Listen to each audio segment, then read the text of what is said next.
Flat Earth Debate Uncut and After Show. I'm your host Nathan Oakley, and if you are new to this channel, or you've not done so already, then be sure to subscribe, hit the bell notification icon and join button if you'd like to become a Nathan Oakley 1980 channel member and keep up to date with the Flat Earth Debate. If you would like to support the channel, there is a super chat that runs alongside each of these shows while they premiere, and there's also a PayPal, Patreon and crypto link in the info box below the video. Speaking of patrons, I'm going to do a quick shout out to all of you who do support me on Patreon.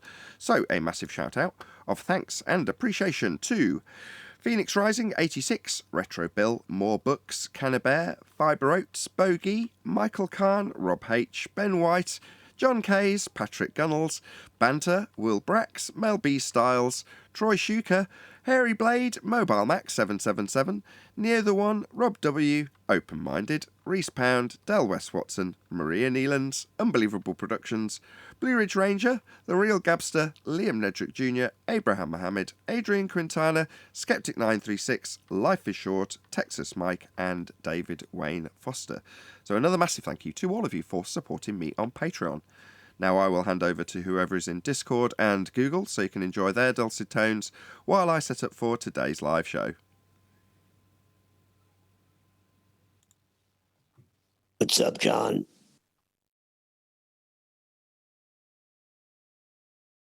Hey, how you doing?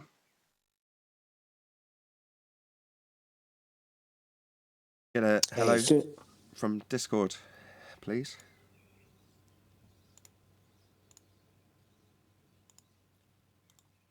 Oh, thank you very much. You need me to go over to Discord and check? No, it's early days yet. Don't worry. Good morning. Good morning. Oh, there you go. Perfect timing. Is that Diggert? Thank you.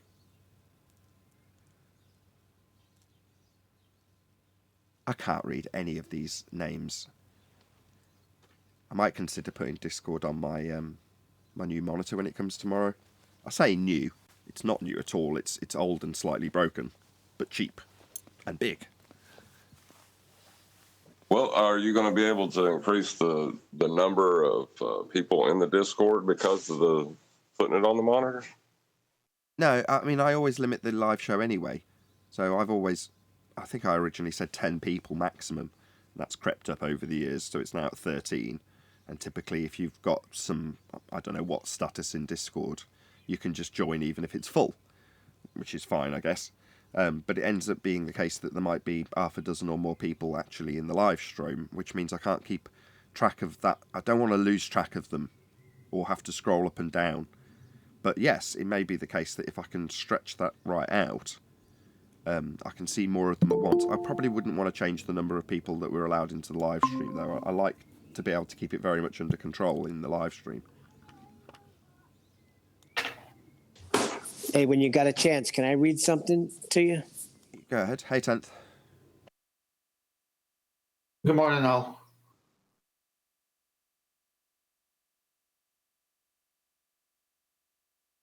Okay, hold on. Give me 1 second. I'm going to read it right now. And they're going back to old arguments, and it's funny because I heard this years ago. Spherical triangle is called spherical excess. Pick any two places along the equator and join them with the vertex at the North Pole, and this triangle will have an internal angle. Will have internal angles greater than 180 degrees. I told you they're going backwards. Well, what's a vertex, Neil?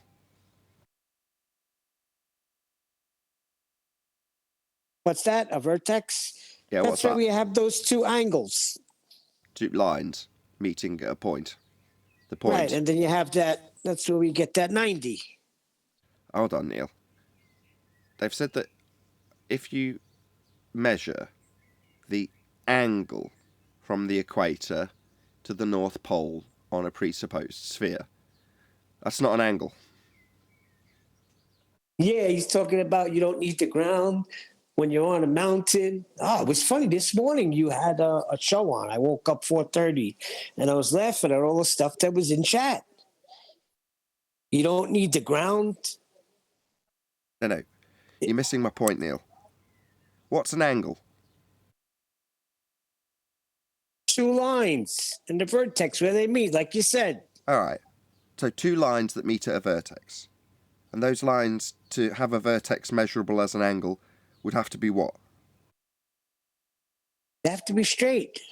So if you draw a line on a sphere shape from the centre point, let's call it the equator, to the top point, let's call it the North Pole, is that a straight line meeting at a vertex to measure an angle from? No. No, it isn't. But that's what I'm saying. I heard this years ago. What do you reply back to them, Nathan, when they respond to that with they are using geodesics? Doesn't change my argument. That's non sequitur to my response, isn't it?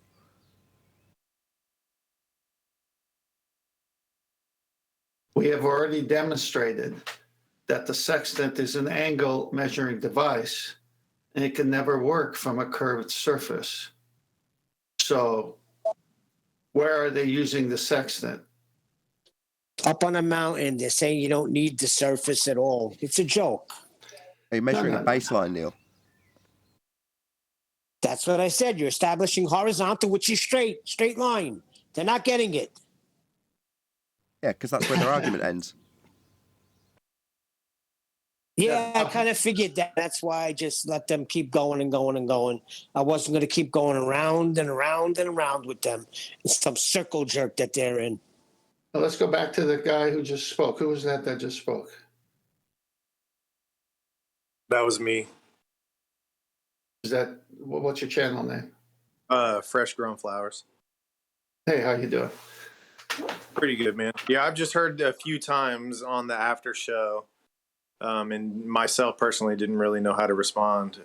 So I was just wondering, because I've heard them say that they use geodesics, which means that it's still considered technically by definition a straight line, the straightest line possible on a sphere is what they say, even though it's not through the actual surface.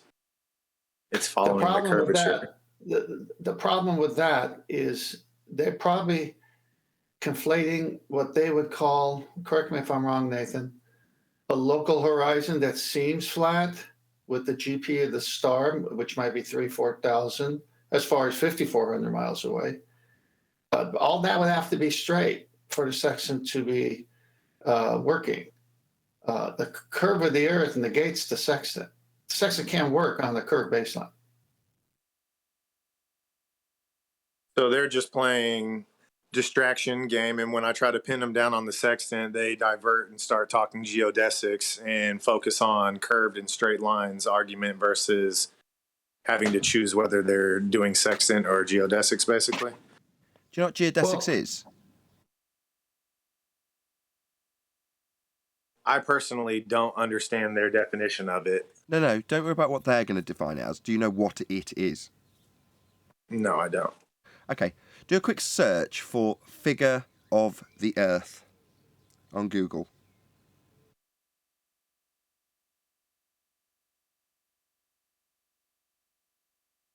Figure of the Earth? Correct. Oblate spheroid. What comes up? The first thing that pops up is oblate spheroid.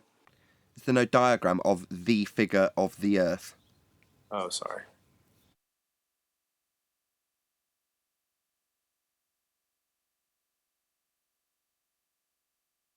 The good old gobstopper.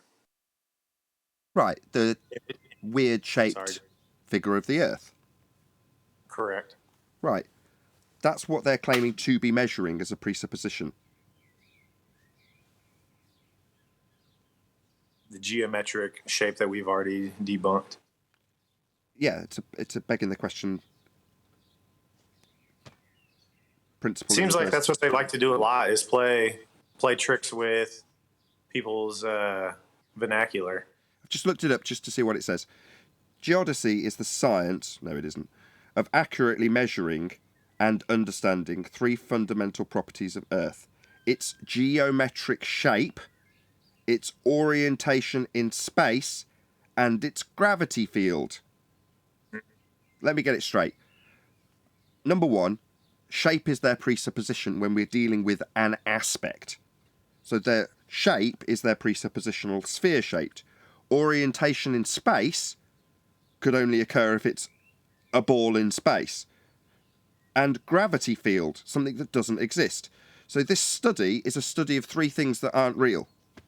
There is no shape, we have an orientation that we deal with, and that orientation is the aspect. That debunks the first two. The third is gravity field. What's that? It's nonsense.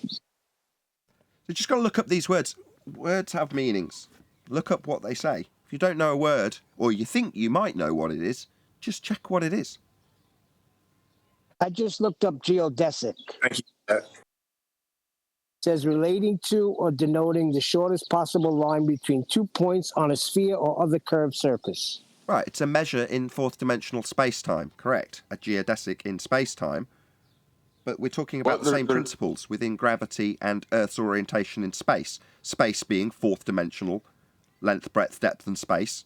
That's Einsteinian four-space pseudo-Riemannian geometry that's detailing their begging the question fallacy. That's what we're talking about. Well, see that you got to preface that though, because a geodesic being a line on a sphere that goes from point to point, and it's the shortest distance on the surface of that sphere, isn't the same as a geodesic in space-time. Okay. Quite bad. Yeah, it's just a slight difference, but they're not the same thing. Fair enough. They're incorporated into the same study, though, so in terms of the gravitational mapping of the figure of the Earth, that's what it's depicting. Well, the only reason I bring it up, is because geodesics are real. Geodesics in space-time are not. But to say that geodesics aren't real when you're talking about space-time could make someone show a geodesic and say, "See, Nathan's wrong." Geodesics aren't real either. So geodesics, when you're talking about the measuring of a surface as a straight line on the shortest distance between 2 points across a spherical surface, that's a mathematical derivation or a description of something that could be a description of something that occurs physically. But the geodesic itself is just a mathematical description. Well, yeah, but I mean that's a real description of something you can experience, like a line on a basketball. You said real. Geodesics are real. Well, okay. Well, in the same way I can go to a dictionary and look up the word unicorn. They're real by that standard, but they're not real. It's a description for, as you put it, measuring the curve over the shortest distance on a sphere. Well, okay, but that concept, that mathematical description, may or may not represent something that's real. That I can agree with. You can draw a line across a basketball from the centre point to the top and say, there you go, we can measure that and call it's a geodesic, the shortest distance across the sphere. Okay. But you could also likewise do it like I've just done with an imaginary ball that never existed. Likewise, you can do it with a aspect that we experience, that would be flat, and describe that as having a geodesic. Well, the shortest distance is actually over a curved surface. Well, that's the one that doesn't exist. Yes. The one that question when I read from Phil Bell, that is a presumption that Earth is a sphere. I don't want to hear that nonsense anymore. Yeah, but that's always going to be the case. Any description that they launch into, in this case geodesic, regardless of whether or not it's their measurement over the surface of a presupposed spherical Earth or the bending of a conceptual medium due to the uneven distribution of mass, both are incorporated into that study. Claimed to be a study of the Earth, actually a study of three begging the question fallacies. That's correct. Fresh grown flowers, you're still there. Yeah, I'm still here. I'm listening. Yeah. When you have time, look into the Sextant, and there's plenty of resources, YouTube, and even Google, where you can just read the manuals and things, and just look for the inconsistencies that you'll spot. Like number one, you have to minus or subtract, whichever you prefer, your altitude elevation angle from 90. Now, what's a 90?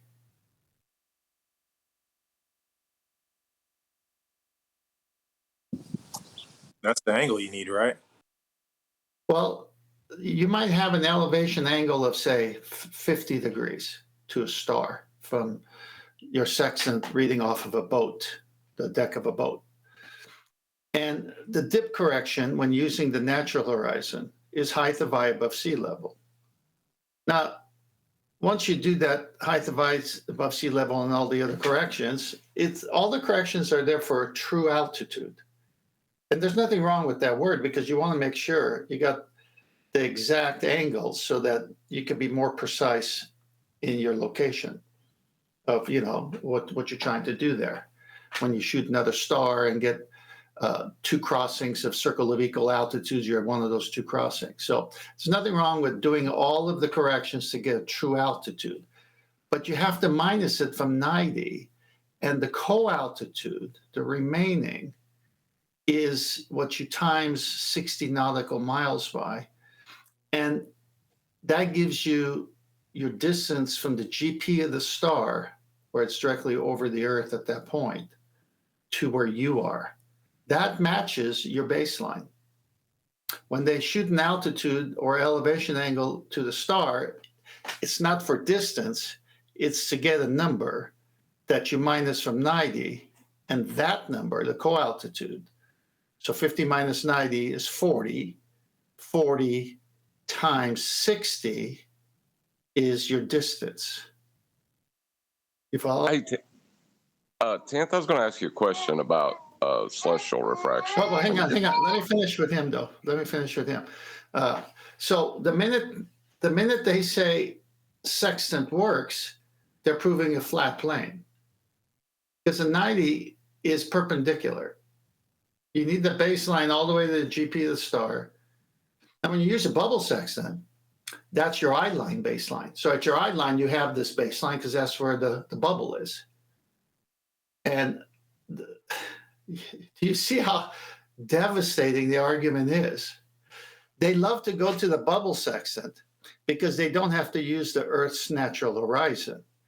But it must parallel the Earth's natural horizon because it works the same way.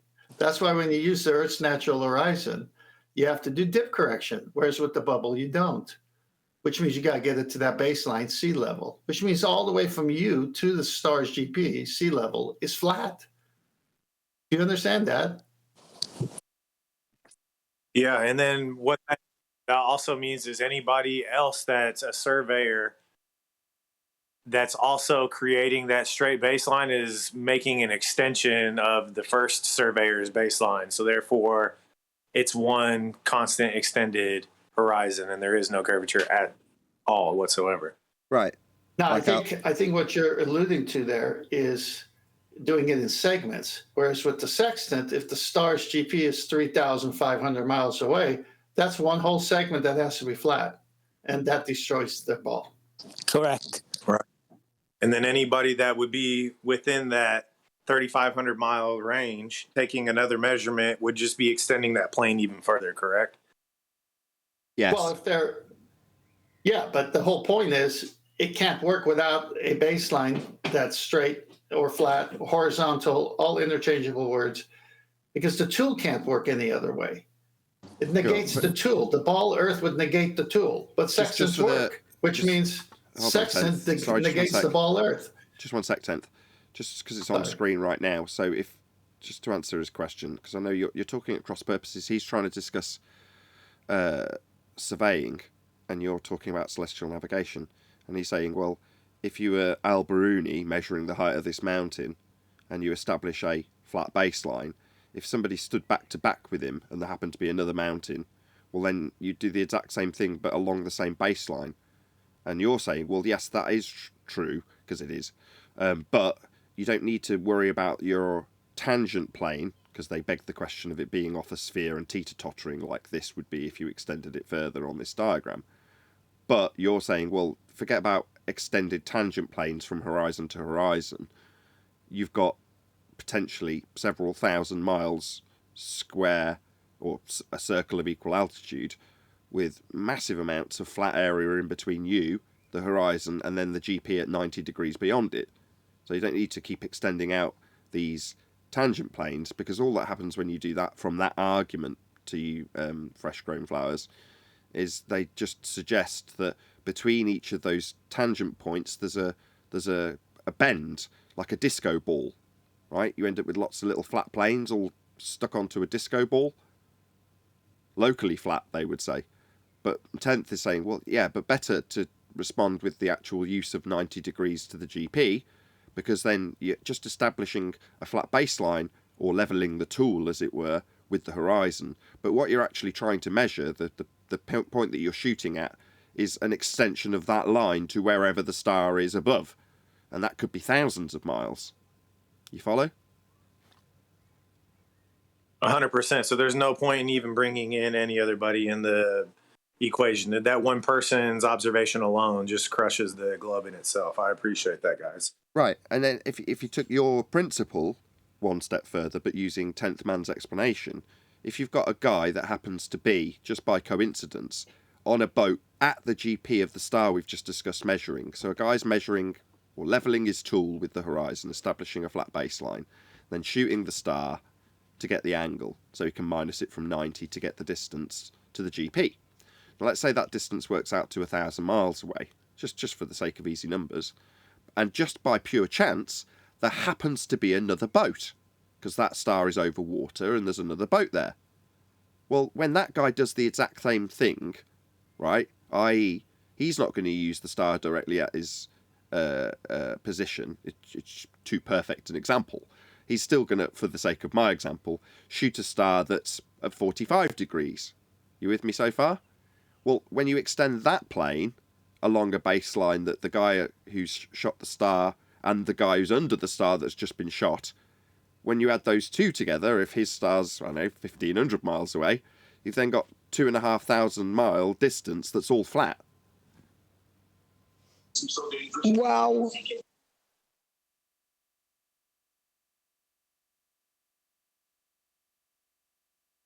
Then Right. I got 2 slides in Master B that will cover this as well. Before you do, okay, well, we'll rattle through them. Sorry to be...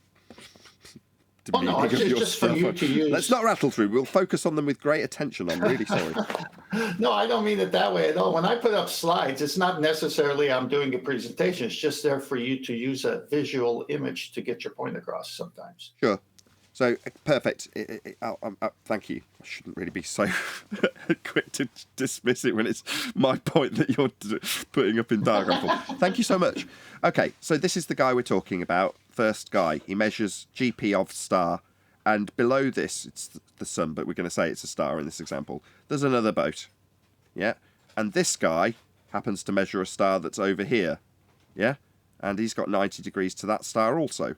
Well, this entire area is all flat because you've established a baseline, because for this guy the horizon's only going to be, an inch along this line at best. It's not going to be very far away, but he's only using that to establish a line, because once you've got a horizontal line, you just extend it however far it needs to be extended to the GP.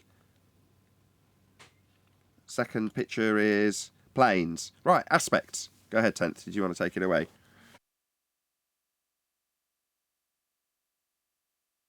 Sorry, I was on mute. It says here, a plane is a flat surface that extends indefinitely in all directions. So you got a horizontal plane and a vertical plane. Well, that has to be true in the sense that if the star in the previous picture, or sun in that one, is directly over the Earth somewhere, and you got a baseline that's straight, that's got to be flat all the way. Perfect. It's real simple. It's just real simple. It is dead simple. It's been convoluted and obfuscated into a complex subject that could have, if we hadn't had the black swan, been taken to the point where height of eye correction was convoluted with dip to the geometric horizon. But they've never got to there. The standard rhetoric that would have taken over at this point hasn't ever come to fruition for the globe believers. And the ones that it have, or the ones that attempted to, have suffered dearly for it. Ruhif, I'm talking to you, my friend. Yeah? What's that? You got a straight line to the geometric horizon, have you, Rufy? A black swan, my friend. You dip, you die. And then we all have a good laugh at you, and you get labelled with that guy, the one that had his head in the sand for 2 years while you told us how the line to the horizon was bent. But then suddenly we've got the 5 horizons we'd already talked about in the Black Swan and taken the mickey out of you for. Yeah, all very amusing stuff. Meanwhile, they haven't got any straight lines to start claiming that they're doing corrections from straight lines because they debunked them in 2020 when they told us how bent they were. Right. Always bent. Hold on. That was my segue for John. I'm sorry, I was fighting kids. My question I was going to ask had to do with the celestial refraction. So if y'all ain't done with that point, I'll be quiet still. I just want to finish up one point before we go to celestial refraction, is that the sensible horizon, or sometimes called the astronomical horizon, which is at eye level using a bubble sextant, that is a straight line all the way to the GP of that star, but at your eye level. Dip correction, which is the same as height of eye, is the difference between your eye level and sea level. Now they're trying to sneak in that picture drawing to G, I think it's OG, I can't remember the exact letter, that is the geometric horizon. That has all the descriptions that I've posted, is that difference between your eye and to the sea surface, which must parallel the sensible horizon, which is your eye level baseline to the GP of the star. So let's say you're 10 feet above the water and you're using a bubble sextant, but let's say it's really calm and it's working. Okay. So now all the way 3,000 miles away, 10 feet above the water, the star's GP is hitting that line from your eye line, that baseline. But if you're going to use the actual sea horizon, then you need to minus 10 feet. Now, 3,000 miles away, the GP of the star is hitting the surface of the ocean. That is the height of eye correction, is the difference between that distance of the baseline at the eye versus the sea level, because you're using the natural horizon versus a bubble sextant. That destroys them right there, because they're saying we love the bubble sextant because we don't have to use the ocean and the sea, and we don't have to say the earth is flat. But what's the one in the bubble sextant? Flat, straight, horizontal. It's got to match. Right. It still has to be an artificial horizon, right? But that's the whole point. Exactly. Match the real one. It's death to them. No matter which way they turn, it's death to them. They just have the drawings in the books to, because it's a deception. Of course, you can't get away from the fact of how the tool works, but you sure could convolute it with pictures to make it seem like it's working on the globe. But it's not. It can't. The globe negates the sextant, and the sextant negates the globe.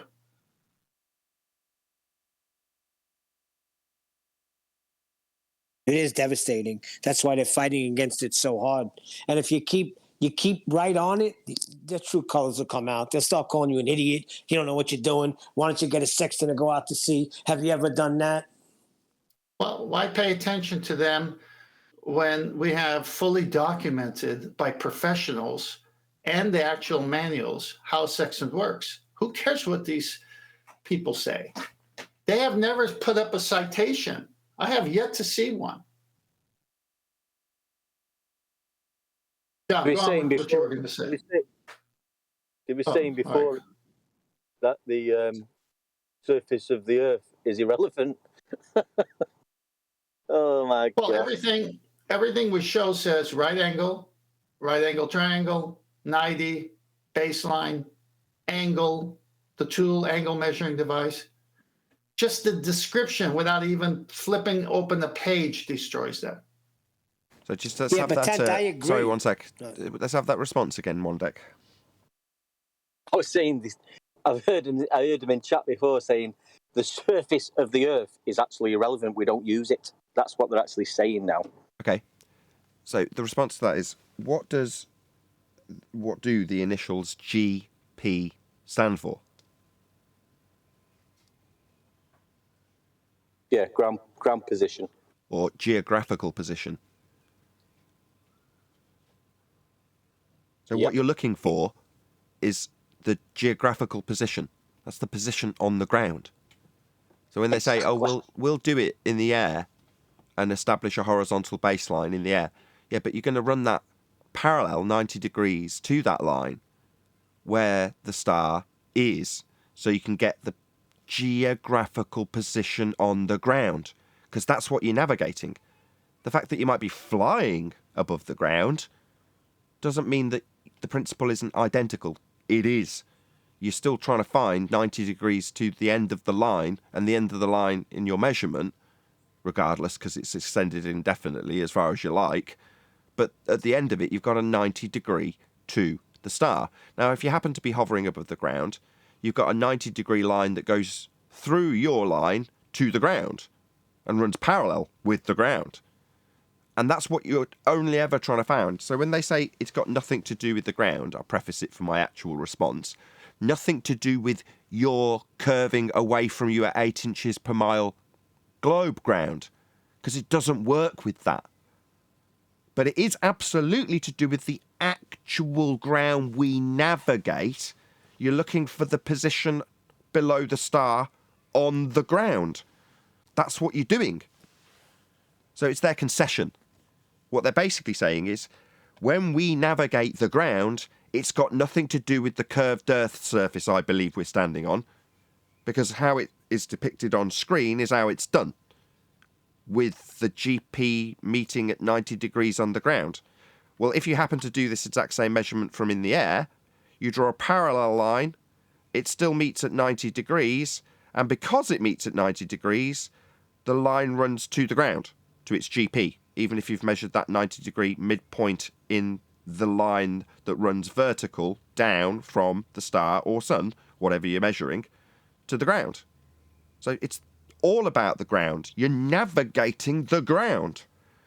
But for them, it doesn't work with a curved ground. So it's actually their concession. I was just going to say that. I agree 100%. That's what I was going to say. Their ground is irrelevant because it's a curve. Nathan, go to the next slide in Master B, and we'll let John ask his question after that. Okay, you've got your globe burger with a parallel dingleberry. Yeah, so you've got the sensible horizon, which would mean an artificial bubble horizon at the eye level of the observer. It's flat baseline all the way to GP of some star, which doesn't show here, but just imagine it. Then you've got what they call the geoidal horizon, a flat baseline. There is no geometric horizon angle line like OG here, because there is no dingleberry. That dingleberry is there to trick you. Then because the only way they can trick you in the dingleberries is to take you to the center, the equator line of that dingleberry, cutting that circle in half. They put the 90 degree there and say we have a solid baseline here. And this extends all the way to the celestial equator, matching the Earth's equator. So you can see they're trying to trick us, but they also have to admit that you need a baseline that's straight in order to achieve an angle. So whether it's at this made-up dingleberry cut in half, or the surface of the water once dip correction, that would be the geoidal horizon here, or the bubble sextant, the sensible horizon at your eye line. They need this flat baseline all the way to the GP of the star. That would negate the dingleberry in the very same picture, if you see what I'm saying. Well, it would negate it, but it's also the transposition from the top where it says observer's eye is no different to slapping this entire circle on your position as a protractor. Because let's say the line that is actually a depiction of observer's eye, let's say that's the angle you're measuring out to the star. Well, what you've actually then got is a protractor sat over you so you can get the angle. That's all a sextant is. Well, to make it seem like you're stood on the top of a globe surface, they say, well, rather than putting a protractor over you, which is what you do when you measure it, what you're actually doing is you're going to the centre of a globe Earth, and the line out is actually meeting the surface. But this is just a protractor, this dingleberry Earth, because it says Earth next to it. Well, no, it's just a 360-degree protractor. And why is it underneath? Well, it shouldn't be. You should have the centre at your position. But they're transposing what they've taken as flat Earth measurements off these two lines, or even the line down the middle with a protractor in it, and just said, no, well, you're stood at the middle of the protractor. We're not on a plane taking these measurements out to stars. You're stood in the centre. Well, you're never going to be stood at the centre of a globe Earth, but that's how they do the maths, to convince you that what was you at the centre of a protractor is now you, rather than with a protractor over you, in the centre of a globe Earth. No longer stood on its surface in the middle. But it's not, it's a protractor.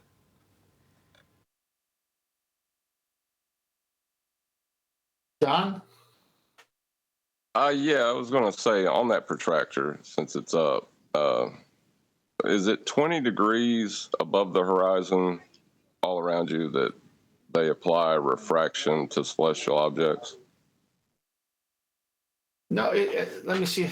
I don't know how you're asking that question. They're saying that there is no refraction when it's at 90 directly above you, but as you edge down towards the surface, the refraction at 15, sometimes 20, is so much because of moisture in the air, temperatures, all kinds of stuff that would refract the star, that they advise you not to take measurements that close to the horizon. They've actually got all these things numbered and cataloged. I'll try to find it, but I think the most correction they said is 35 minutes. But a sailor doesn't want to deal with all that math, so he'll just shoot it above 15, 20 degrees to make it easier for him as he goes through the math to get true altitude. Does that answer?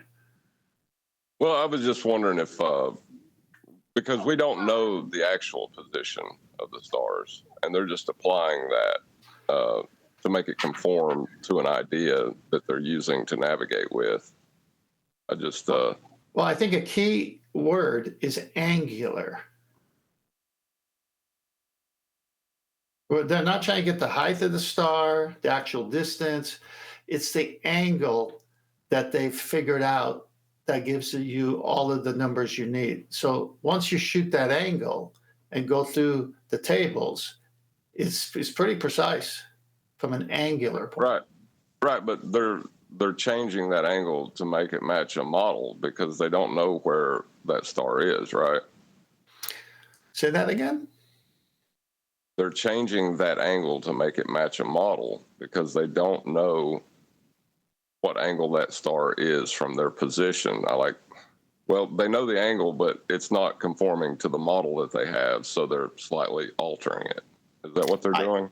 I don't know what context you're asking that question.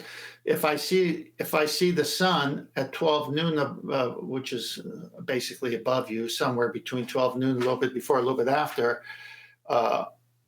then that's at that position where there would be no refraction. And if I go to the tables and try to get longitude with Greenwich time, I could do it that way, east or west.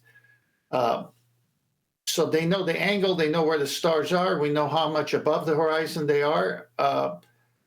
It's there. I don't know what they're conforming. I don't know your question, actually. We know their ground position. Correct. And what they're directly overhead. We don't know where they are.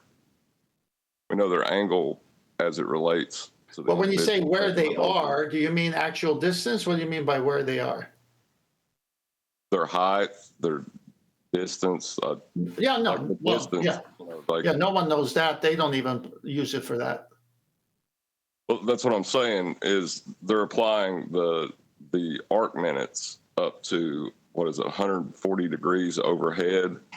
But at that point, that's when it stops matching the celestial sphere model. That's why they're applying refraction to it, isn't it? No, I'm not following. Refraction is a real thing at the lower altitudes, and there'll be a lot of math to go through. So I remember posting, let me see if I can find it. You've got to be careful with your words. I was just about to start, but because it's labelled refraction, and you say, well, they do account for it, Yeah, okay. But that's a bit of a magic trick when you think about it. Because what is refraction? Well, you're saying that the light's bending through a traversing medium if it's the claim that that's what's occurring in that instance. But what we actually observe is the stars slowing down towards the horizon. That's what we're observing. Now, we correlate that with an effect we call refraction, and then describe the quantification of that observed phenomena, i.e. the stars slowing down as they reach the horizon, as being an effect caused by quote-unquote refraction. But the effect that they slow down towards the horizon is real. That bit's real. But only that bit. And that's what I was getting to. I think the reason they apply that is because it doesn't match their model.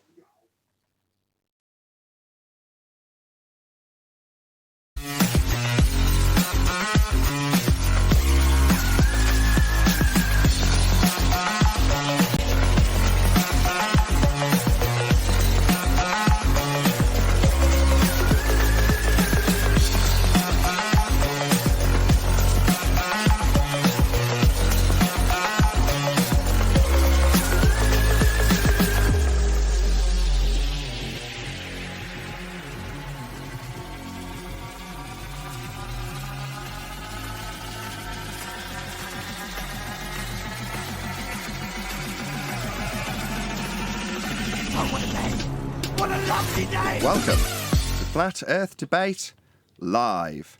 I'm your host, Nathan Oakley, and if you are new to this channel, or you've not done so already, then be sure to subscribe, hit the bell notification icon and join button if you'd like to become a Nathan Oakley 1980 channel member and keep up to date with the Flat Earth Debate.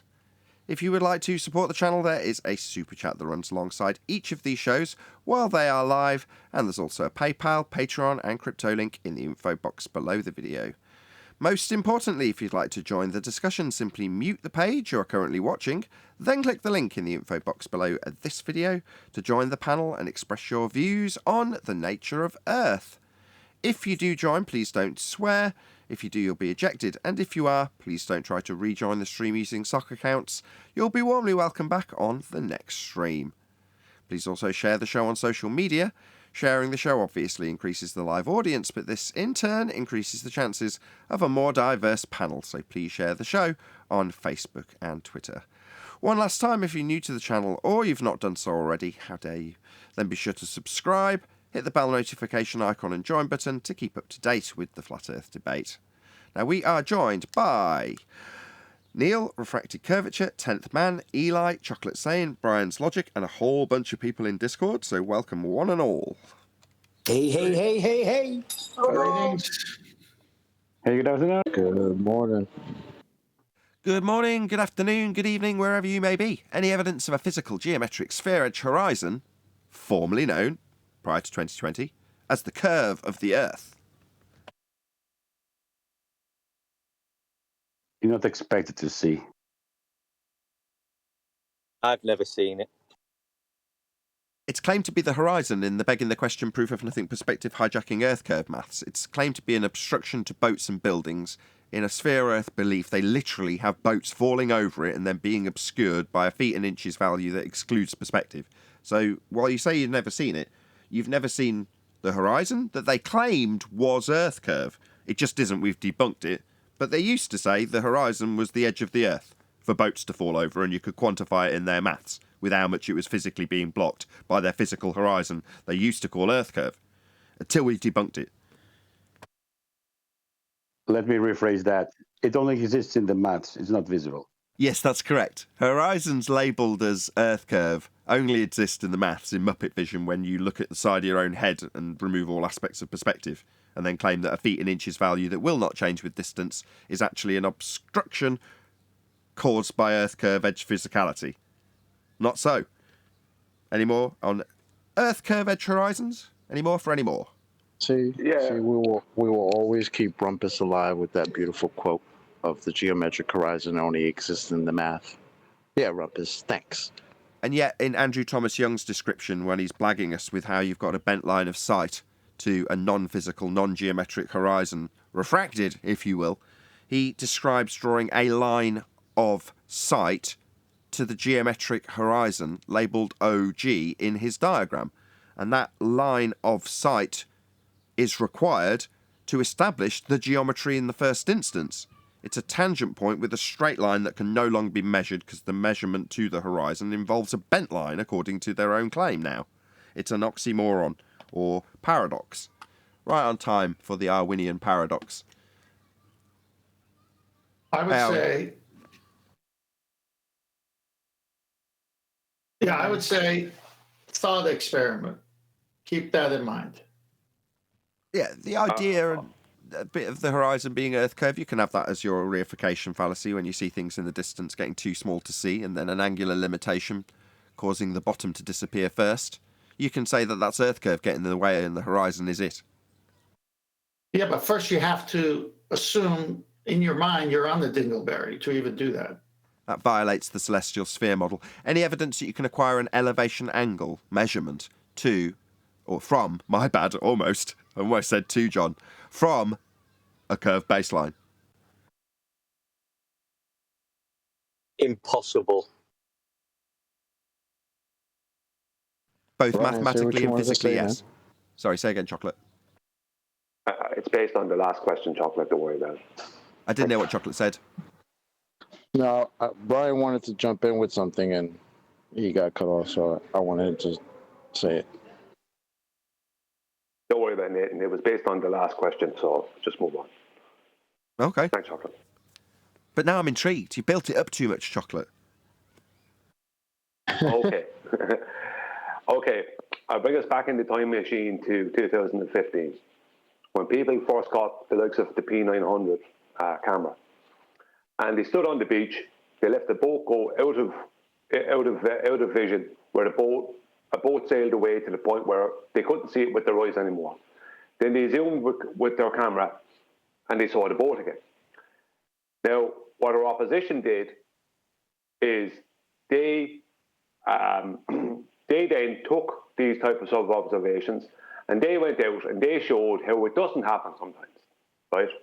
Now, technically, what happened there is the flat earther showed that the horizon is not a geometric location without really realizing it. Well, we did realize it, but we weren't as good with the arguments at the time. And then the Glober went out and showed how the horizon is definitely not geometric.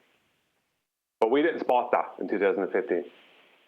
Those C2 far arguments were the argument that was going on between flat Earth and globe was literally both sides stating that the horizon is not geometric, but neither side spotted it. None of our side spotted it anyway. Oh, you're such an optimist. So you see that as glass half full. Well, really, what they were doing was debunking globe-Earth physicality at the horizon on both sides of the argument. When they say we see too far, to quote what you just stated, I see it very differently. See, that gets me annoyed, because a flat earther saying we see too far is the assertion that there should be something limiting your view and isn't. Now, I understand the sentiment. They're saying, check it out, Earth curve should be in the way at this distance, and it's beyond that distance. So we're seeing, quote, too far. No, we're not. We're just looking and seeing, and what we see is what we get. That doesn't mean too far, because when you say too far, it implies the limitation of Earth curve edge horizon, leading the way or opening the door for your opponent to say, no, you haven't accounted for refraction when you think you see too far, because we actually don't see too far, we see the right amount. Here's how. Now really we should say, I see a clock. Now if you want to qualify it further, it's 20 miles away. That's the end of our argument and our position. In fact, just stating the bloody obvious. If you can see a clock in a picture, there it is. If the distance is 20 miles, that's ipso facto how far it is away. Really, not even a claim, just saying what you see. But they would assert, no, that's not a clock. At all. That's actually a refracted hologrammatic projection of a clock from behind the reified physical sphere edge horizon that isn't blocking the view of it because it's being projected up with respect to the horizon. So it's a slightly looming clock, not the clock itself. That's hidden behind the physicality of Earth curve edge horizons. You're not seeing it. And this is panned out if you want to take it to an actual news broadcaster or a weatherman saying it on national TV. What you're seeing here is a mirage. It's not really you just seeing Chicago. It's a hologram of Chicago because we're seeing too far, says the weatherman. And we shouldn't really see it, so we are. Therefore, it's a hologram. No. Let them make the assertion that when we see something that, according to them, we shouldn't, it's too far, and start explaining why we just simply see something. Me, when I'm hearing that crap, I go, I just see it. Chicago, mate. There it is. No, we're not really seeing Chicago. It's being refracted up through atmospheric sphere-shaped air, and that's bending the light at a constant rate like a whole load of rows of glass. And the light has to traverse every single one of them as the atmosphere changes its density, because air does that. It takes sphere shapes and causes light to bend at a constant rate based on an R value in maths for a sphere with a physical horizon that's not blocking this building or this set of buildings in a skyline. Therefore, you need to understand how what you're looking at isn't really there. It's just a hologram. Let them go through that absolute nonsense with whoever they want to claim that what they're looking at isn't really there. Me, I don't have to do any of that as a flat earther. What's that you say? It's Chicago, not really that interesting. Interesting for you because you've got a fundamentalist religious sphere belief and therefore it shouldn't be there. Well, it is, isn't it? Go away and believe why it is there when it shouldn't be there, when I just see it there and don't have to explain it. There's no need to explain it. It's just Chicago, or a clock, or anything else for that matter. Why do I see it? Why am I being asked why I see something? I see it because it's there. I've got eyeballs. I don't have to explain why I see something. I see it because I opened my eyes and looked. And what? I've got to explain why it's there because you say it shouldn't be. It's too far to see. But there it is. No explanation required for me as a flat earther. What you're pointing out is that making a positive claim of we see too far is actually detrimental because you're making a positive claim. See, that's why he's on G+. Yes, you just summarised most succinctly and concisely what I took about 2.5 minutes to detail. Correct. They're making a positive assertion in that too far statement, the positive assertion that there should be something that limits your view and you're seeing beyond it. That's a positive claim that goes against anything that you stand for as a flat earther. Why make the positive claim on their behalf? Well, I'll tell you why, because you've all been brainwashed at the feast of nonsense you get to when you arrive in flat Earth. You'll arrive at this table that's got all sorts of crazy nonsense. You'll have spinning gyros and ether, and you'll have false dichotomies with pizza pie Earth. You'll have ice walls, and you name it. There'll be all sorts of garbage to gobble down and feast upon once you arrive in this subject matter. And most of it's there for you to gorge on, so you can vomit it back up the moment somebody needs to argue that there's a sphere. And you've got a model, haven't you? With all sorts of crazy nonsense that I can debunk and show how the sphere works better when I beg the question and you don't notice. Yeah, I know, but I did preface I was going back in the time machine to 2015. And in 2015, we did say that we were seeing too far because we were totally brainwashed and naive. We didn't take the stance of, no, we just see it because it's there. We didn't do that. We had a see too far argument, and that meant they then had to argue against why we see too far, because we thought it was an argument to say to them, why do we see too far? We thought that was an argument, when it wasn't. It was only helping them, not helping us. Well, it wasn't totally not helping us, but it wasn't doing as full a job as it would have been if we just said, we can see that far away, and leave it at that. Yeah, but people still say it today. But funny enough, a lot of that changed, though, when we started that statement with if the Earth is a globe with a radius of 59 miles, all of a sudden, a lot of things changed. All of a sudden, we had a geometric horizon we don't see anymore. We got apparent horizons that's pretty redundant because they're defined as apparent. Like, a lot of things changed when we asked them, hey, what's going on with your geometric horizon there? Yeah. Any evidence of axial rotation of the Earth-based variety?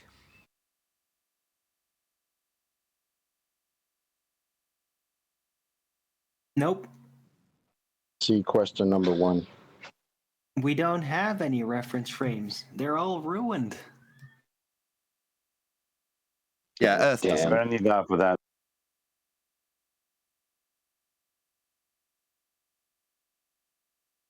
Any evidence, this is harking back to the pre-show actually, any evidence of the distance to the sun? And if you don't twig where I'm connecting it back to the pre-show, please say so I can make it obvious.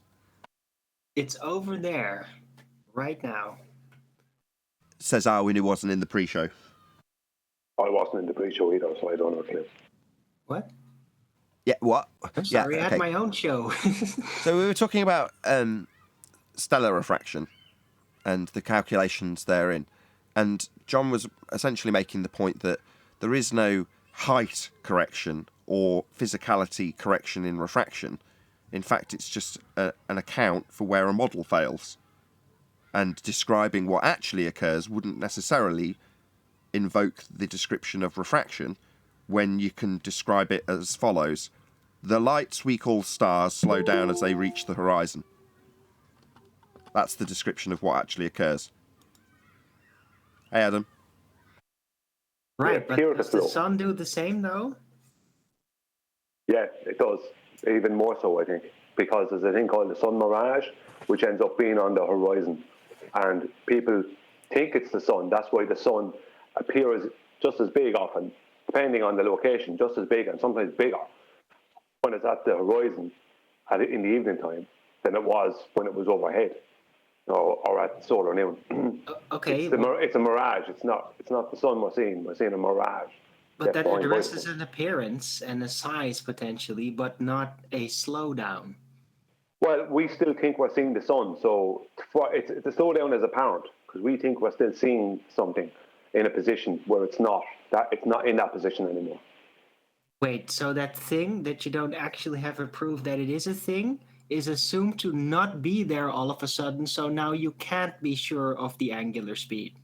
Correct. That's very confusing. Angular speed? Sorry, did you say angular speed? I've got one ear blocked up completely. You did. He said angular speed. When you say angular speed, you mean the rate that it drops through the degrees you would measure it towards the horizon? Is that what you mean? I know it's just I don't think you're wrong in what you're saying. It's just a weird phraseology. Well, angular speed, I get it. It doesn't have to do with actual speed. It's just like how much of the angle changes over a standard amount of time. Yeah, no, that's fine. Yeah, indeed you do. But that gets called refraction, right? As we've got Andrew Thomas Young's diagram on screen right now, if you extend out this line from G to O, that's a straight line to the physical geometric sphere edge horizon formerly known as Earth curve. O to G, dotted line. And if you read the top line that he states, he says he's going to draw a line of sight to it. However, based on that straight line giving you tangents and geometries and R values, he'll then incorporate the R value he paradoxically won't be able to get anymore to bend the line O to H. Well, if you were seeing H as the position of the sun, then its relative position claimed in the heliocentric model because of stellar refraction isn't where it physically is in three-dimensional space in the solar system. That's what they claim. So therefore, when the sun is on the horizon dropping at a sunset, it's actually already disappeared in physical terms if you drew a straight line to it. Now that's just their taking a description of what they actually do in appearance, slow down their rate in angular measurement terms towards the horizon, and stating that it's refraction, and then taking that description of something that they've qualified as being a refractive bent light effect and described it to the sun so that you end up with this just so story in the roundabout do-si-do back on itself, describing the sun not being where it's physically claimed to be in the solar system at that particular time. It's already gone. Is everybody following that from the heliocentric description? They're grafting in the celestials with terrestrial refraction, which is, by the way, kind of critical. No.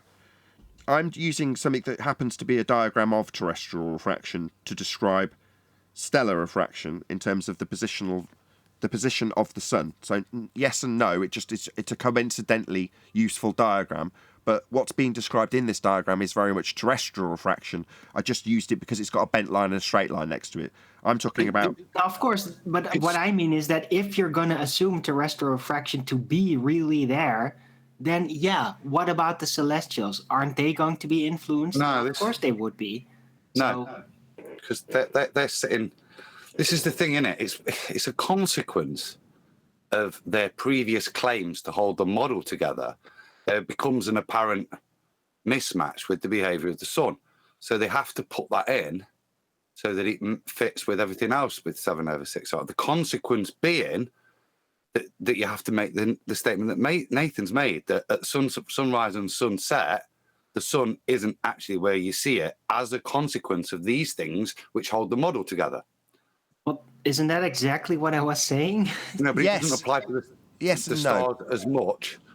They're literally trying to claim it's working because it disappears on the horizon and the stars are too small. Whereas the sun and moon, they can claim they can see it a bit more and calculate that it's not actually where we see it. Whereas the stars, I think, are a bit harder to give that surety because right. So the sun, in their terrestrial refraction mind, gets caught up in the light curve bending of terrestrial refraction. That's why it stays around a little bit longer at the horizon. That's not in its geometric position anyway. Right? Yeah, because it's already gone. It's just refracting back into your eye line, even though it's refracting back to the position it was just a minute ago. So it's at which point does it stop being refracted, the sun, and you're actually looking at the sun at that 20 degrees? That's, like I say, it's not real, is it? It's a consequence of the claim of trying to make out that a straight line's bent. Of course, it's not real. It's all warped. That's terrestrial refraction is a giant mess. Could I just support Arwen here? Could I support Arwen here? What Arwen did when he said angular speed, inadvertently, probably subconsciously, he just pointed out the phenomenon we see. What's the phenomenon we see? We see the angular drop rate, right? I'm hamming up what he said a bit, but I'll go with it. The angular drop rate of a celestial body changing the closer it gets to the horizon once it goes below 20 degrees above the horizon. So what we see is that. What they turned it into was 7/6R. Or what they tried to hijack that and claim, they've tried to hijack that and claim 7/6R. But all it is an angular drop rate change. Indeed, within the actual celestials, it is just that. And they transformed it into terrestrial refraction causal related. Well, they've tried to hijack it in recent times, whereas it's not 7/6R. But that's basically, we see that phenomenon, and they claim that this is caused by us living on a globe Earth and with an axial rotation and a multi-neuron core in a heliocentric place with blah, blah, blah, and a big sun this far away, blah, blah, blah. And now we have a sphere shape there. No, we have a phenomenon. The phenomenon is there's a change in the angular drop rate of celestial bodies when they get close to the horizon. That's the phenomenon. We don't know exactly why that is. Can I please address something about that also? Right? There is a suggestion that supposedly stars and the sun and the moon fly in a disk over the disk flat Earth, literally, and that's why they slow down. Well, that's not really the type of slowdown that happens, right? It doesn't slow down to a halt as with objects moving at a gradual, steady speed into the distance, right? They basically slow down to a halt, angular-wise. That doesn't happen. No, it's just a slight change in the angular speed. It's not because of perspective. It's not because they're moving into this. It's just an alteration of the speed, right? It doesn't continue slowing down as the stars approach the horizon. Okay, you've thrown that in now, and I've now got to clarify that because it's not, in this discussion at least, being qualified as being a result of a perspective. You just did say perspective. They're saying refraction in the heliocentric model, Arwen. So you're just confusing things slightly, but there we go. I'm just addressing the actual sites that we get to see, right? Yeah, but it's they don't apparent what we're fold into the describing. horizon, but they do slow down. Just one sec, Arwin. Even though we didn't like your phraseology, the first way you described it was the most accurate. It just slows down as it reaches the horizon in terms of the measurement you would take if you had a protractor pointing at it. But you described it as angular speed. But yeah, you're just overqualifying it now and throwing in perspective. Well, if he says angular rate, everything's perfect. That's the words I was desperately fishing for. What the actual term was. I just didn't want to say the wrong one. The angular rate. Yes. Angular drop rate. Indeed. Yeah, but this is back to this we see too far thing. Us arguing about whether that's 7/6R or not. Or how can that be 7/6R? It's blah, blah, blah. No, it's none of it. It's a change in the angular drop rate. That's all it is. The sun moves at 15 degrees per hour. Thank you, Ted. Right, but my extra point is that the drop rate doesn't increase exponentially as the horizon gets closer.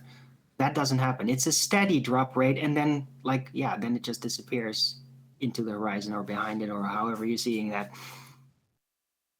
But it's not exponential.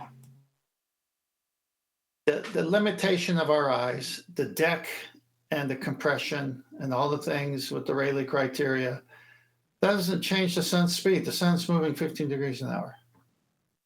Yeah, but where are you talking about the phenomenon? The phenomenon we see is a change in the angular drop rate. I'm using the word drop because it appears to be dropping. Angular drop rate, the apparent angular drop rate of the celestial bodies. That's all. That's the phenomenon. Well, I think what Arwen is saying... It's not apparent. The drop rate is literal. It's just, if you're going to see it as an object... It is apparent because it's not actually dropping. It just appears to be dropping from our perspective. Exactly. Oh, okay. Fair enough. That's what we're getting at, because they ascribe it with a word. And I said it originally, that's a magic trick. And I stand by that as a description. Just because you've called something refraction, Adam summarised it nicely, leads them to an explanation thereafter where the sun isn't where it's supposed to be. Well, that's only because they've described it in a certain way that leads them to that consequence. But if you just describe what actually occurs, they slow down the angular rate, that's it. That's all that actually happens. Doesn't mean the sun's not where it's physically supposed to be. It doesn't mean anything. And you would expect that with just the law of halves perspective, especially with something like the sun. That's why I say it's more apparent with them. You abandon stars below those things for any accuracy, but with the sun, the effect is more pronounced, and it literally is just an outplaying of the law of halves with a very, very bright object. So as it sits in that horizon area, as it's disappearing into the distance, it's the law of halves where it's still sitting there in that puts the curvature into those numbers, if that makes a little bit of sense. So it's not a straight line, so it's not exponential, but it will, that if you were to plot the numbers, that's where the sun's sitting, because of the way that band of dissolution where you're losing the optical resolution, the sun overpowers it in a way, so it will sit there and illuminate, and that's why it'll look like that rate has slowed a little bit. It hasn't. That is an effect of the refraction on at that distance, isn't it? May I ask Arwen a question about what he said? Yeah, Could I just say something after? Go ahead, John, and then yes, Brian. Was the reason you brought exponential drop rate is because that's what someone would expect to see on a sphere? No. Squared function. But let's not get pedantic. Yes, hold on. Yes, it's just a squared function if it's the Earth curve rate in terrestrial refraction. I don't know if celestial matches that. I doubt it. It's probably a slightly different derivative of R. But yes, we see your point. Carry on.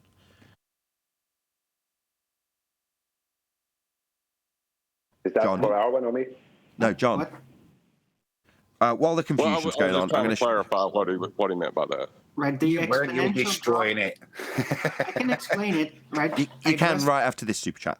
Even when Nathan misses super chats, the Earth remains flat, says Godzilla37. Did I miss a super chat? I'm really sorry. I'm going to get a new monitor tomorrow, and it's going to be landscape orientation with a nice long chat, so I won't miss any from here on forward. I didn't just say that. I may not miss any. Thank you for the super chat, Godzilla. Go ahead, Darwin. I'm sorry to cut you off. Right. So what I was addressing is basically what I consider a flat Earth disk model misassumption. Right. That's what I was addressing because that's still widely in belief by a whole bunch of people. And I'm not like, I don't hate them. I just think they're mistaken. And this is one of those arguments that I like to point at to prove that they are mistaken. Mainly, if you're really thinking that the stars and the sun and the moon are on a trajectory parallel to a flat Earth presumed to be disk, and they're like above us, well, then perspective is going to apply, right? It's going to move into the distance. Hey, I'm getting feedback. It's going to move into the distance, and then just like objects going into the distance, they're going to slow down more and more the further away they are, right? Well, that doesn't happen to stars when they approach the horizon. They don't exponentially slow down as if they were objects moving into the horizon, into the distance. No, they just slightly change the angular speed, and that's it. So they are not slowing down because they are moving into the distance parallel to the Earth. That was my argument that I wanted to make. Okay, yeah, you're saying what it isn't. That's fine. Yeah, we're all doing it in different ways, and that's fine. Yeah, we know why it's not related to a sphere, and yes. But their descriptions doesn't necessarily warrant that we ascribe one either. I know you didn't, I'm just saying. Another shout out to Godzilla. He says, no, you didn't miss any today. Thank you, Godzilla. I could have swore they were maybe more than I'd missed, but I haven't, so great. Thank you for your super chats. We done on Distance to the Sun? Didn't ever link back to what we talked about in the pre-show, but there we go. Well, that's what I was going to get back to. Is can I just say what I? Yeah, go ahead. Go ahead, Brian. Sorry, yeah, it's just very quickly. While I have it in my head, I try and get it because my memory's bad. What we view is a change in the apparent angular drop rate of yet to be proven tangible or intangible celestial bodies.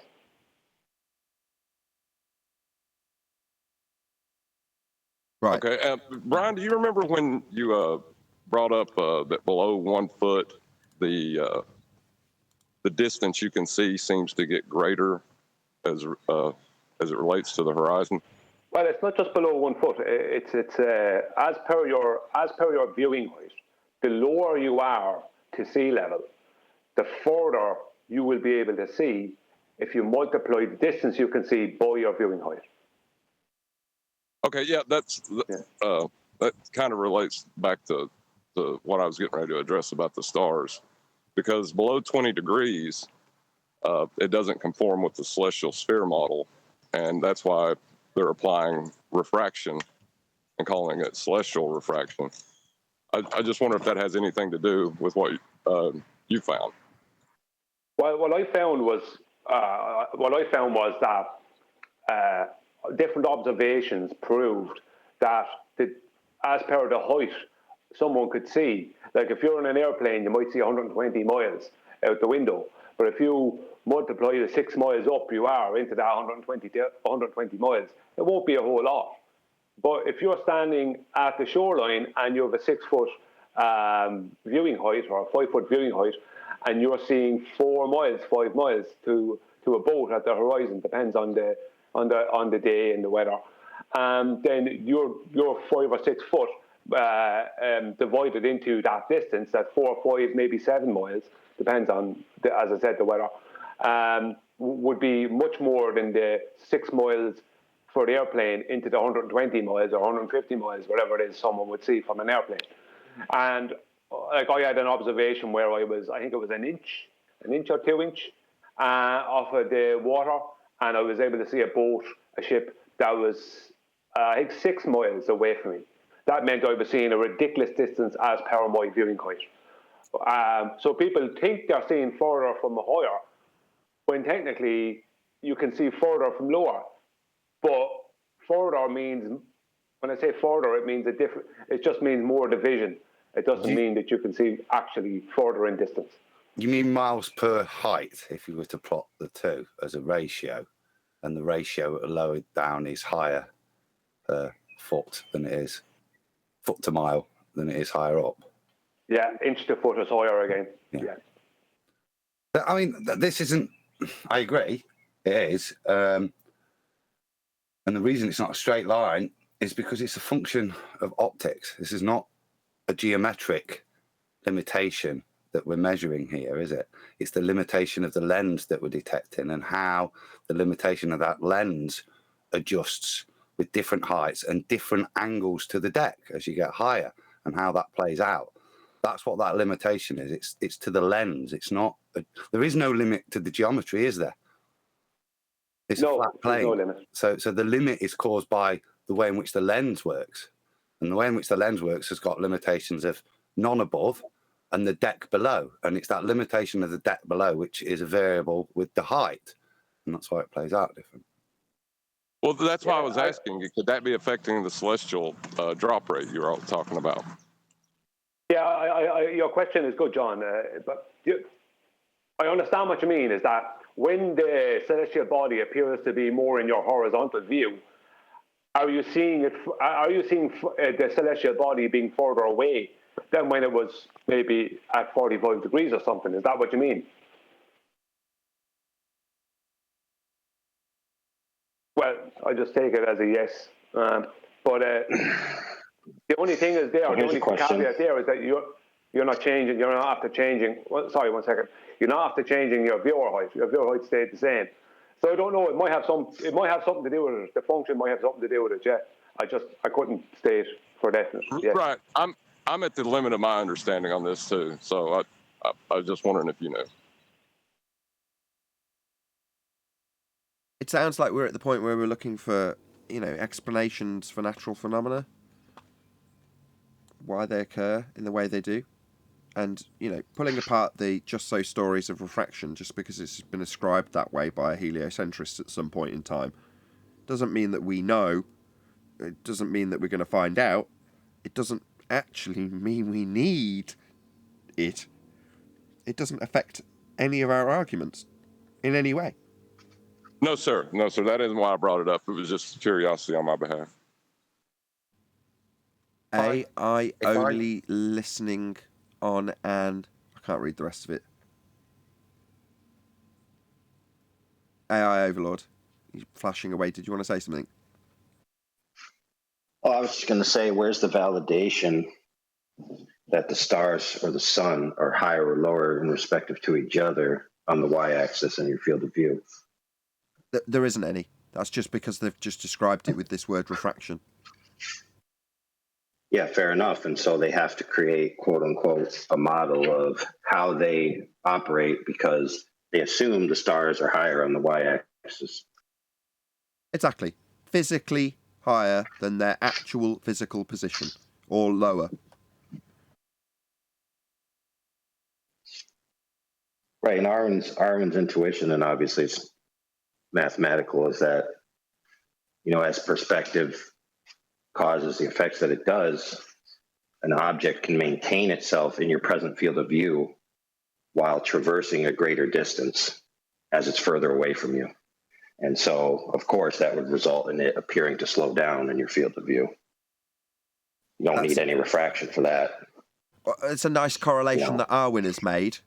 Equally, I don't have any validation for that. And it's a nice story, and it's a nice correlation, and it's unnecessary. Well, it just points out that there's mathematical, you could call them the laws of perspective, right? There's mathematical reasons why something at a greater distance would appear to slow down. Because in your field of view, it's traversing more distance while maintaining itself in your field of view. We all experience this with parallax on the ground. Sure, but what's happening is a mathematical description labelled as being an effect of refraction. Well, that's an effect. So to start describing it and saying, well, that is what is actually causing this to happen. That sounds very much like a cause and effect relationship that's just got a just so story correlated with refractive effects ascribed to it. In fact, that is what it is. refraction is irrelevant. But so is perspective. In this regard, detailing how it actually works with perspective is irrelevant. It's the same when we describe the stars moving towards the horizon along the protractor. What do we actually observe? We observe them moving towards the horizon, and you can measure that angle. Well, when we say that's a perspective description, it is. But does that mean that they're actually physically moving away from your vantage point in a physical manner? Not necessarily. I don't know that that is the case. That's just how it's being utilised. Hold on, my point was specifically that it isn't a perspective effect, because then it would basically slow down exponentially and doesn't do that. There's only a slight angular apparent drop rate, right? Fine. And it doesn't accumulate in order to correlate with perspective. That was my point. So you can find flaws in that also. My point is that how it functions and how it is utilised, we describe. But that doesn't mean we have to make any positive claims about what they are or what they physically actually do, because we do not know. Do you remember when I showed optical drops, Nathan? Yeah. Remember? Yeah, optical drop. Now, a lot of people on our opposing side tried to debunk that. Even people on our own side tried to debunk it, and they couldn't. I eventually showed it in real world, and I have testimony of people from the real world. And then celestial navigation supported me in the end. But the thing about it is that I went further with that, and I detailed how what we're viewing with the celestial bodies is a change in that angular free space between, let's just say, the lower limb of the sun and the horizon. So that angular free space that we see between the sun and the horizon, that changes in angular size as the sun appears to move away from us, or does move away. So that's a change in the angular free space. That you can only really, my point about bringing up this is that you can only really describe these things, and you can't really, like, you can describe them, you can demonstrate them, but you can't really state the cause. The cause is optical. What's the cause of your eyes?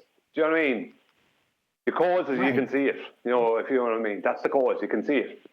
Right, there might be some kind of lensing going on at the horizon, but like the size decrease and then the angular drop rate not being consistent with the size decrease, again, further supports that it's not because of perspective. Go on, Overlord. What's the cause of parallax? What's the cause of parallax when you're driving down a highway and you have trees and mountains and you see the differential in the amount of time that they occupy your field of view? You've just answered your own question. We know that because of the differential in the amount of time that they occupy your field of view. You answered your own question. Right, but why do they have a different amount of time in your field of view? Like, what's the reason for that? Because of the different distances. Right, and we can verify that because we can go out and see where that mountain is through physical locations. You know, draw the triangles, do the log triangles, put it in the angular resolution, and all of that, right? But we can't do that with any of the celestial bodies. Correct. Can you pop yourself on mute when you're not talking, by the way, Overload? You're just causing a bit of feedback when you're talking. No worries. But yes, you're absolutely spot on. We can't do that with the stars. How are we supposed to get up there and check if the... I mean, when you say parallax, what parallax were you referring to, though? I know your example, but in reference to what as a comparison? Well, what I just outlined is legitimately identified, right, as a phenomenon that people call parallax, right? And we can validate all those distances, right? We don't get so they parallax. Make those same. They say, okay, we did this model of parallax accurately on the Earth. Now let's take it and do it on the celestial objects. But back to my original. They do try to use similar math. Adam's picked up on what I was actually driving. With a lot of presuppositions. Do you want to say it, Adam? Because I think you've picked up on what I was going to be driving at. Yeah, well, we don't observe parallax in the celestial bodies. So any assumption of parallax and how it would work on them, demonstrated by rotating things on Earth, is null and void, because that's not demonstrated in the skies. We're not looking at and going, look at how they parallax. When we look at the heavens, we look at and go, there's no parallax. Did you want to respond to that, AI? Because there's one qualifier I want to drop in on Adam's behalf, but I wanted him to make the point rather than the qualifier. Go ahead, AI. Well, I mean, when it's talking about the stars, they always use the assumption that the Earth is in a different location, right? So obviously it's presuppositional reasoning. So they manufacture parallax out of a situation rather than actually observe it directly. But they then, after they manufacture that, right, they provide the math, which does work on real, tangible, verifiable stuff, and then do the bait and switch and say, see, it works here, therefore these claims over here are also true. Sure, but when it comes to parallax, unless they're explaining away why there isn't any, and the qualifier I was going to give is that in some instances you will see what they will call either positive or negative parallax, but without the ascribed positive or negative value. So in other words, it's normally a tool-related parallax, and for as much as they see it in one direction, they see it the other, but they'll just ignore one or other and say that that's the parallax that they're looking for. Well, it's a real-world effect that is not a globe-related effect. What I mean by that is that didn't come out right. What I mean is it's a real-world effect that was another real-world effect that has just been hijacked by heliocentrism that they can't show us outside of a diagram. You know what I mean? They can't. They can show you a mountain and you driving past it and a road sign and how there's a difference in the amount of time it stays in your view. That's what they show you. And then they claim that it's connected to that we see this, that this happens with the celestial bodies, and it doesn't, as Adam pointed out, and you were alluding to, Nathan. You know, it's just another hijack. That's all it is.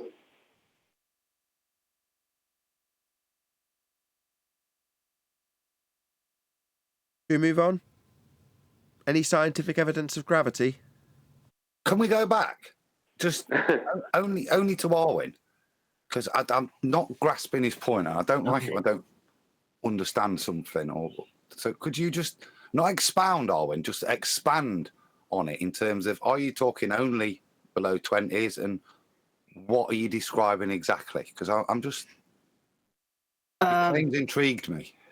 Okay, well, I was referencing with the angular size versus angular drop rate example. I was specifically referencing those videos, especially that David Wise likes a lot, about the sun at the horizon and then suddenly growing really small and then moving off in warp speed, right? Because the angular drop rate doesn't actually go down, but the size does, right? That's what I was referencing.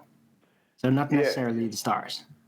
But if you look at, this just want to add in the size, that's what if you go back and listen to what I said earlier about the size of the sun, and the sun mirage, the sun's size on the horizon will be different depending on your weather and location. When David Weiss shows these sun videos, just where the sun becomes a dot and disappears, I think it's normally in a dry, deserty type situation. Whereas if you look at, exactly, and if you look at, remember that guy who done the original video of the Chicago skyline, Josh Nowicki, he has videos where he does a time lapse of the sun, right, going down, let's say apparently going down, angular drop rate towards the horizon, and the sun gets bigger because of the type of weather and air, whatever density and temperatures they have at that time of year around Chicago and Lake Michigan. So, you know, it depends. The sun itself can change in size, become a dot or become bigger, depending on temperatures and weather. Right, moist levels, lensing effects, basically. That's what I call it. Yeah, something is causing it, something that we're looking through air, and that very likely, you know, is causing it. Because I don't think we would see it like that if we weren't looking through the air. So I haven't proven it, but it seems like the most likely solution. Right. Well, every time I see a video like that, it's always fascinating. But I do notice very much that the angular drop rate doesn't change, really. It might slow down a little bit when it starts to approach the horizon, but it doesn't drop exponentially, even though the size decrease that you might see in some of those videos do drop very rapidly. So it proves to me that it's not a perspective thing that you're seeing. Well, just a quick question of if it's the air causing it, shouldn't it do it to the stars as well? Well, I don't get what our okay. You see the decrease in apparent size, but you're saying that you don't understand why it doesn't continue to drop as it moves further toward the horizon. No, I'm saying that the angular speed change, I'm going to call it angular speed again, doesn't correlate with the angular size decrease in order to suggest it's moving away in perspective fashion.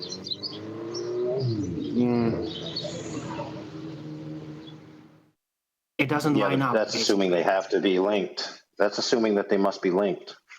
Yeah, well, I don't get it. It's in your field of view. If I'm driving away from, but if I'm driving away from a light, like it's gonna get to a point where, if the light intensity is enough, like a street light, it's gonna move closer and closer to the horizon, and then eventually it's gonna sit there, and then fade because of the light attenuation through the air. Okay, but yeah, as it approaches the horizon, so the relationship is broken at that point. The one that you're saying you think would be there in order for it to make sense perspective. I mean, what? No, I'm saying it isn't perspective. I'm specifically saying that's what I just said. Well, why are you asking it like that then? I'm whatever. Never mind. I don't care. All right, you're agreeing. Okay. All right. Well, no. What he's trying to say. What he's trying to say. Anyway, those two rates are not intrinsically necessary to both be present simultaneously, depending on where the object is in your field of view. Where it is physically, if it was physical. Right. But if your distance is increasing at a linear rate in relation to the physical object, then as it is getting closer to the horizon, it slows down exponentially, angular-wise, to the observer. Okay, we're going round in circles, just detailing what we actually observe occurring. Yeah? But the sun does slow down. The distance of what? What do you mean? What do you mean? What doesn't happen? I don't get it. The angular drop rate of the sun doesn't exponentially slow down. It does, Arwen. The sun mirage. Yes, it does. That's what the sun mirage is all about. Yes, it does, Arwen. No, it doesn't. What the hell are you talking about? Who cares? Who cares? Who cares? Is this required to prove something? Is there a positive assertion that's going to come with this dispute about what the sun does or doesn't do at the horizon? Who cares? Well, it's just an observation, and it's like... That's my point.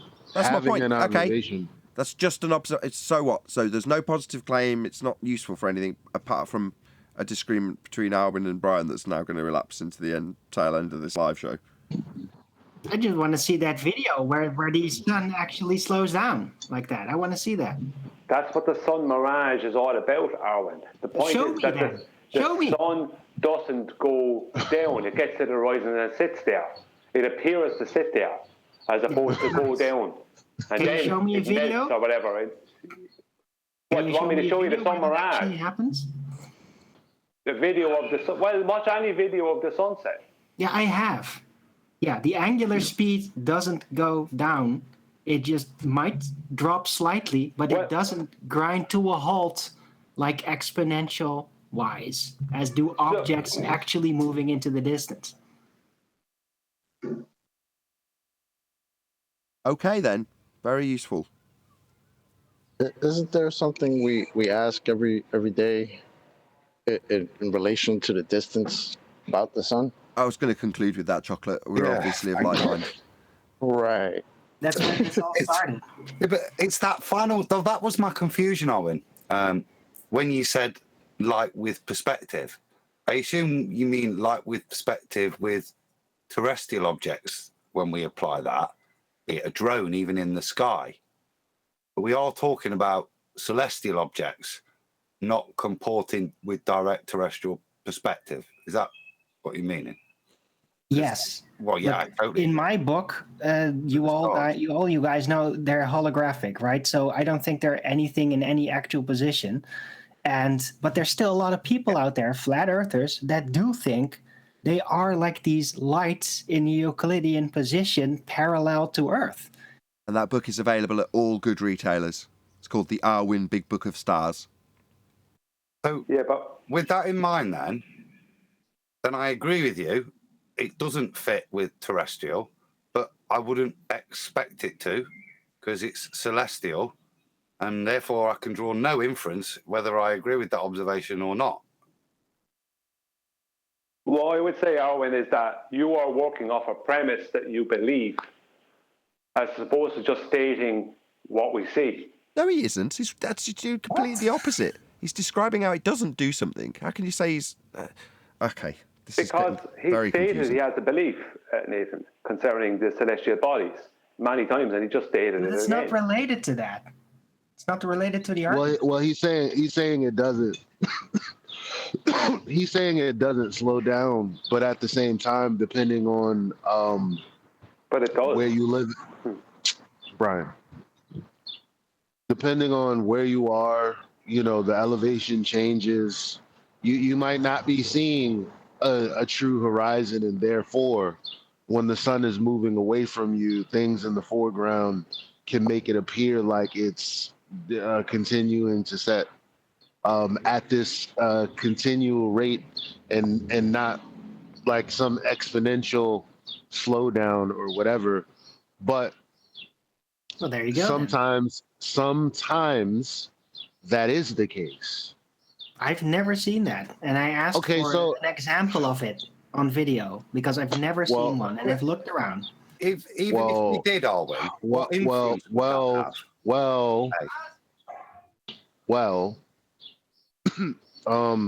I can share you a video, and you can watch the sun just move away as it disappears. Which means it's not just gradually at the same rate, just moving down angularly. Well, so you're now just going with the presupposition then. Okay. Yeah, you're doing the same thing. You're assuming. How is that a What? If you're going to turn the thing around against Darwin, you're doing the same as something. You're assuming that these things should be behaving in a particular way. No, I'm not. He's special pleading, and I'm saying no. There are instances. I didn't think was. He's special pleading because he's describing what we typically see with sunsets, because we don't have a clear view to the true horizon most of the time. He even brought up Chicago. No, Brian brought up Chicago. There. Don't go off. Actually, stay with that bit, because he's not. I thought he was. I'm the bit about the special pleading I'm trying to get across to you is I'm telling you about other observations where what he's saying doesn't happen is happening. Right. That's all I'm saying. But okay, it does happen. It doesn't happen. So what? It doesn't support either. No, it's not. It's not. So what? He's saying it doesn't happen, and I'm saying here's an observation of it happening. The thing that you said is not happening. That's it. Adam's point is the same as. Hold on, Eli. His point isn't that it isn't speaking to whether or not it does or doesn't happen. Adam's saying it doesn't prove a point either way, and there's no positive claim asserted. So if you go out and show Arwin that the sun does behave in one way or the other, what it doesn't really achieve anything is Adam's point, and I made the point earlier also. So what if it does? So what if it doesn't? I get that, but you can't go around special pleading for no reason. So Arwin. No, but that's why I thought at the end Arwin clarified his point. He disclaimed that he wasn't, because he said no, because I always say they're not at any distance. But his point was, and correct me if I'm wrong, basically you were just observing that they don't fit just a straightforward geometric perspective. Can you mute Eli? Exactly. Yeah. Yeah, you're correct. That's exactly what it was doing. Yeah. Yes, I didn't see a claim in the end. I did think there was at first. That's why I was asking, but I thought he dodged it nice at the end. It just being an observation, which you can't, to me, doesn't help us. We're still just guessing that, or just confirming that that's what they see that they do. As Chocolate brought it up, Chocolate, do you want to ask the ultimate question in this regard? Doesn't have to be the housekeeping question. It's disappeared. What are the stars again? Anybody know what they are? What are they? Sorry, I literally I went on time date, found out when the moon was going to come up. Went to the East River. Waited, and it appeared. It didn't come up from it appeared. Yeah, perfect. And it appeared for a while and didn't move up angularly for a long while. And then it suddenly... And then it started to book it. Right, but not... Increasing its angular uprising. Right. Almost exponentially. The thing that you said doesn't happen. Okay, so it just disappeared exactly as is in its angular size, and then without changing its angular size, it suddenly started slowly accelerating, or apparently. Can you mute Eli when someone else is talking? Weird. All we hear is your background noise when you're not talking. That still doesn't correlate Arwin, with perspective. Arwin, stop. No, you've missed his point now. You're Right both at the on a live show, different I've got to point clarify now. his point for him. His point is that when he looks it up on time and date, it says the moon will, quote, come up. Right? Now that description has lots of implications and connotations because it's yet another magic trick. What's it describing? It's describing a rock moving around past the physical geometric sphere edge obstruction known as Earth curve into view from below. That's coming up. That's what that means. And what Eli's saying is what I observed is the moon appearing, not coming up as a physical rock from beyond the geometric sphere edge we called Earth curve till 2020. The one we can't see too far past when we just see stuff, but when he just sees the moon, it doesn't behave in the way that the description has it described, coming up.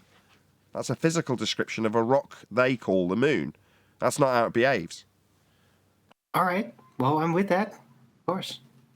I know. Moon is weird. It does suddenly appear, like phase in, and it doesn't actually pop up from the horizon or go down. I know. It's really weird.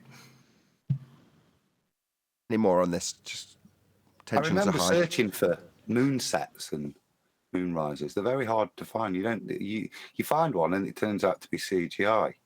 It's a worthy little search. The only thing I just wanted to add to Eli's bit is the moon's path's going to be different, especially its angular rate of change, because it isn't rotating on a flat plane on the plane of the heavens. It's got its own eccentric wobble, and it's also moving between the tropics once a month, isn't it?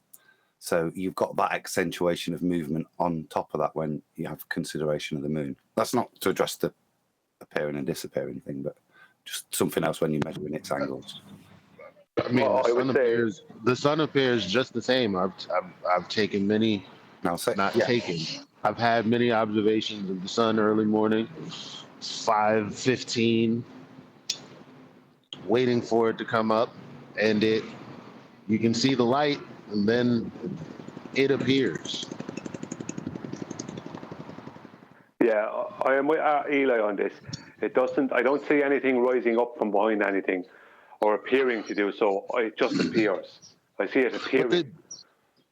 But that does happen. But that's why, as a matter of fact, what you said, Adam, you can find loads of moonset videos.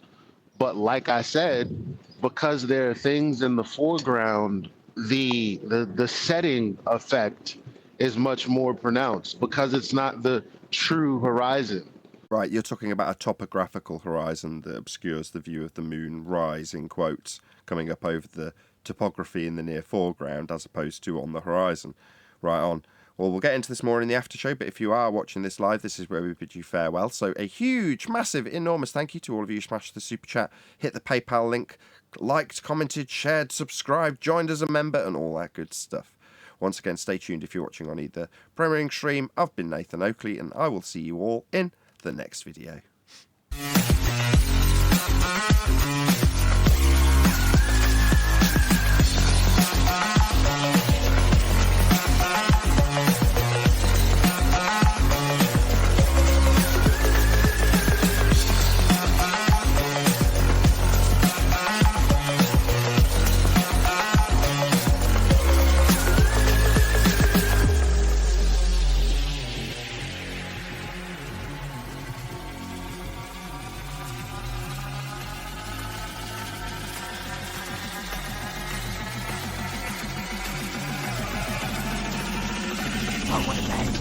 What a lovely day!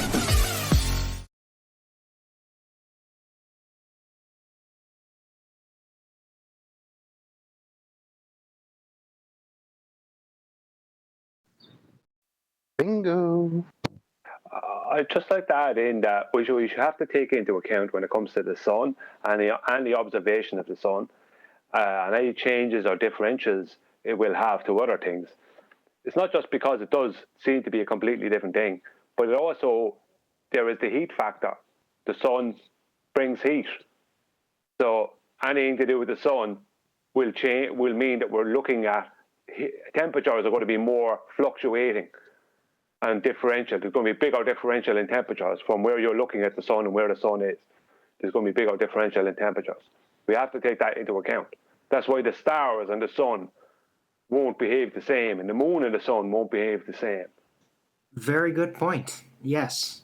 Where you see the sun at the horizon, over there, where it's actually shining through, the sun will be higher and it will be warmer there on average. So it's always going to strike down, apparently so, at a point where it is actually warmer. So correct. Could I read a quote just on what John was saying? It's from Donald Rumsfeld. I think it's quite appropriate, really. There are known knowns. There are things we know that we know. There are the known unknowns. That is to say, there are things that we know we don't know, but there are also unknown unknowns. There are things we don't know we don't know. I think that's quite applicable to the stars. Well, I don't know. Yeah. I don't know about that. Yeah, true though.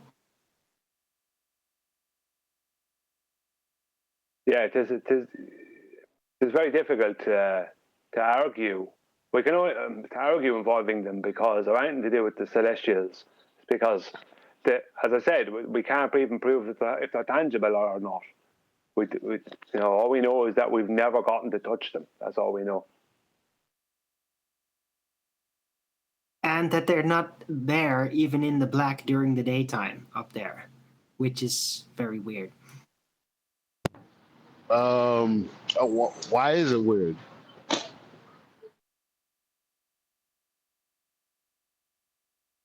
I don't know, because I don't know why they're not there during the daytime in the black. Why do they have to be where the sun is? Why would they have to be in the same area of sky that the sun occupies? I don't know. It's just that lights. Well, not occupied, but whatever. We think of them as lights, but why are they not there, even when it's black? No, they are lights, but why do they have to be where they're not? Why do you keep saying in the daytime in the black? What kind of daytime you got over there? When you send a when you go high high up with altitude a balloon, footage, then yeah. black, right? And so my question is, why does it have to be? Like they're there at night when you send a high altitude balloon. It's my psychology telling me. I guess it's rooted in physicality assumption bias based on how I typically know what I know about lights in general. It's just really weird. No. What do you mean no? It's not, because you're saying what you know about lights, but you're not. Just because you know about lights doesn't mean you know that there's a light fixture that I can put a light in my house. Dude, you So asked me I'm why asking I you thought why it was weird. I gave you my answer. You can't say you no to that. you didn't because I'm saying what in your reasoning is telling you that the lights that occupy the space of the sky that moves over us at night, why do lights have to also be in the space of the sky that the sun occupies? To be fair, he told you. Physical assumption bias. I don't know. I already said I answered that. It's Unless just there are billions of stars surrounding us 360 in all. I don't understand the necessity of stars should be everywhere. Why isn't it, there where the sun is lighting up the day? What's your problem, man? What do you care? It's not a what? Why is it's not a Arvin, problem? calm down, Arvin. He's just talking. Well, I think Arwen. You're inquiring as to fair, he's completely ignoring his answer. And then you say no. You are completely ignoring my answer. Like, what? no, Wait, that's why me? You're ignoring Arwen's answer. Explain, please. Dude, Arwen was pretty fair. He just said that it's my bias that I've had throughout my life that I assume certain physicality about things. And so based on that, I have an instinctual reaction. Assuming physicality is still not bridging the locality. I'm trying to figure out. It's not up for debate. You're not even. It's like, you're not Elijah, even saying. This is equivalent to asking somebody why they prefer We're talking fat about the chicks. stars and not seeing them in the black during the daytime. I find that weird. I explain exactly why I find that weird, and then you say no, it doesn't address. I'll tell you why because I think it's weird, and you're rumpusing me again. I'll tell you, because perhaps there are no stars there. It's daytime where I am right now, where I'm pointing a portion of the sky. There might not be a star where I'm pointing. Or there might not be a light apparently emanating that I can't see because the light from the sun is overtaking it. There may not be anything there. The stars may be wherever night is. Somewhere else. No, that's what I'm saying. Hold on, just one screen, sec. guys. Just one sec. Who's presenting? That's me from the Sky at Night magazine, telling you what you can do during the day. You can see the sun, you can see the moon, you can see some of the planets. And it says if you've got a decent telescope, some of the brighter stars you can see during the daytime. Yeah. Yeah. Really? You can see some of them, but you can't see all. I mean, you can see the same thing in the high altitude footages. You can see maybe some stars, but not like billions of them, quote unquote. Well, is there any high altitude footage with verifiable high stars altitude in them? balloon footages, I've never seen any stars, only the sun and the moon and planets. That's very different to this, isn't it? That's to do with, do they resolve within the air? Or this was, which the question was, can you see the stars during the day? I think the answer is yes, with a strong enough telescope, because you're having to look through the daylight to pick up their light. So you need a strong, decent telescope and a bright enough light to get through to create a differential. And what you're saying is that obviously the moon you've seen during the day, the sun you see during the day, a lot of the planets you can see. Even during the day, you can see Venus in the morning, for example, and so Mercury, that's the morning star. And also, it's saying that some of the much, much brighter stars you can see through a telescope. That answers it. Yes, you can see some stars, especially planets, because they're much brighter. That's cool and all, but it doesn't mean that there are, I'll say, what we imagine there would be billions of stars in that space. Because like you said, sometimes the moon is in the daytime sky, sometimes the moon is in the nighttime sky. It's the same with quote unquote the planets and some stars, but the whole sky everywhere, including the daytime sky that I'm under and the nighttime sky that other people are under right now, that whole space is filled with an uncountable number of stars. I don't know that, especially because we're talking about not being able to see the things that we're saying is there.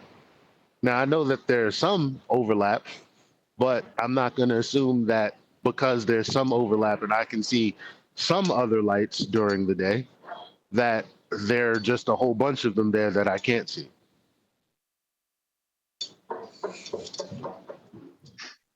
Right, but you're taking it to rationality and logical strings. Arwen was just saying that based on his experience, his intuition is that they should be there, and maybe that's why he feels it's weird. So to tell him no is basically telling him that his feelings aren't valid, which is ridiculous when you reduce that to rationality. Thank you. Yes.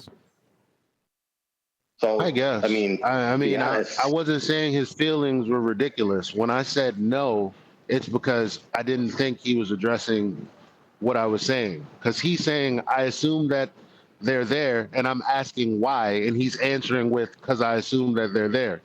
That's fine, whatever. But I didn't deny his feelings.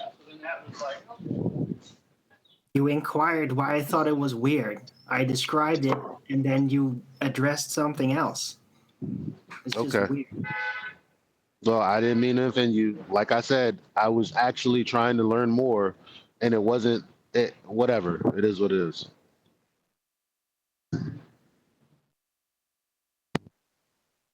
All right. Fair enough. Well, I've learned something today because I didn't know. That's why I had to look it up.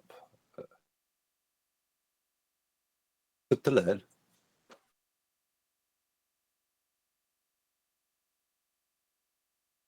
Hey, who remembers Jaren's attempt to send the balloon up? I want to say during the night so you can see the stars from the ground, and then have the balloon camera track them all the way up until they got to a certain altitude where I guess they were expecting that they would be able to see them disappear. I don't remember ever watching the rest of that. Maybe someone saw it and can speak to it. Cost me 50 quid, that. I remember contributing to that back in the day. Oh, I was about to ask you if you bet on it. I was like, did you bet on it? Did you? I remember that. Me and Martin Leakey, when we first met during that. As far as I remember, it went up and was never found.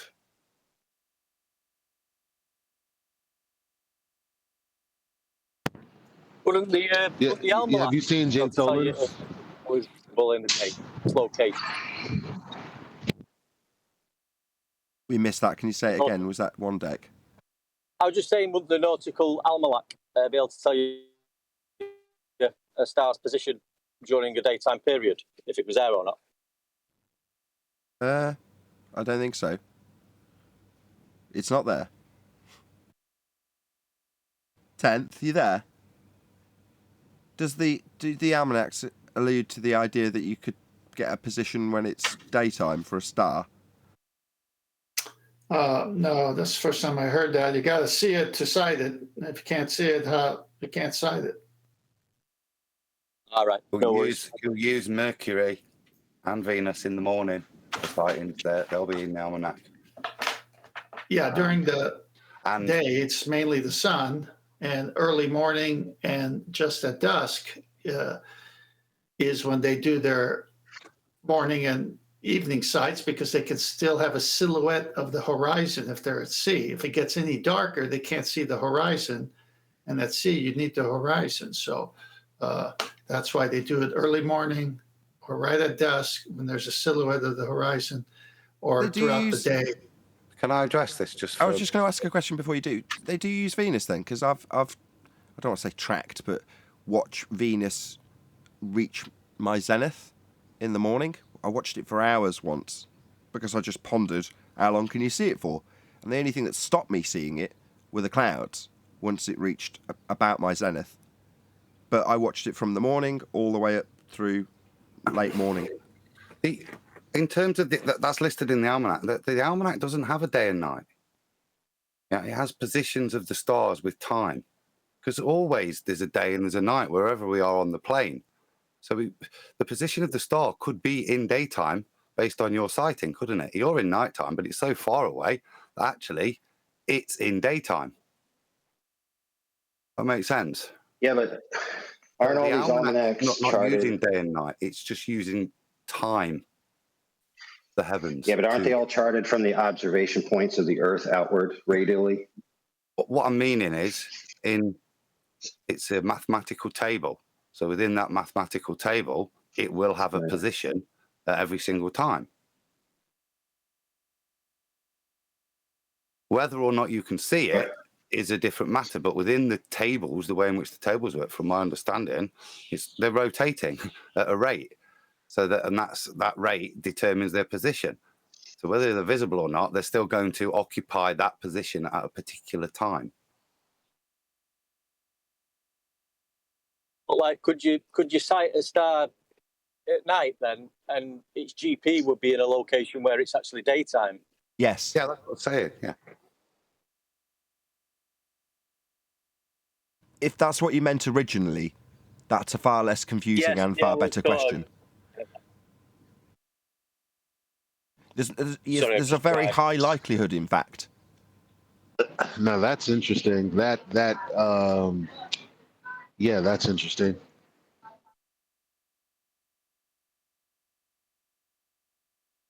Yes, it does. It does make you scratch your head a little bit and think, I wonder how this will get expanded upon. Yes, it is fascinating one day. Right. So what Arwen was seeming to hint at, right? So somebody's in the nighttime sighting a star where the GP is presently in the daytime. That person at the GP sends a balloon upwards. As the balloon rises up, right, and then it reaches above the quote-unquote Eli, atmosphere that's now in the quote-unquote black area. We can't hear anything.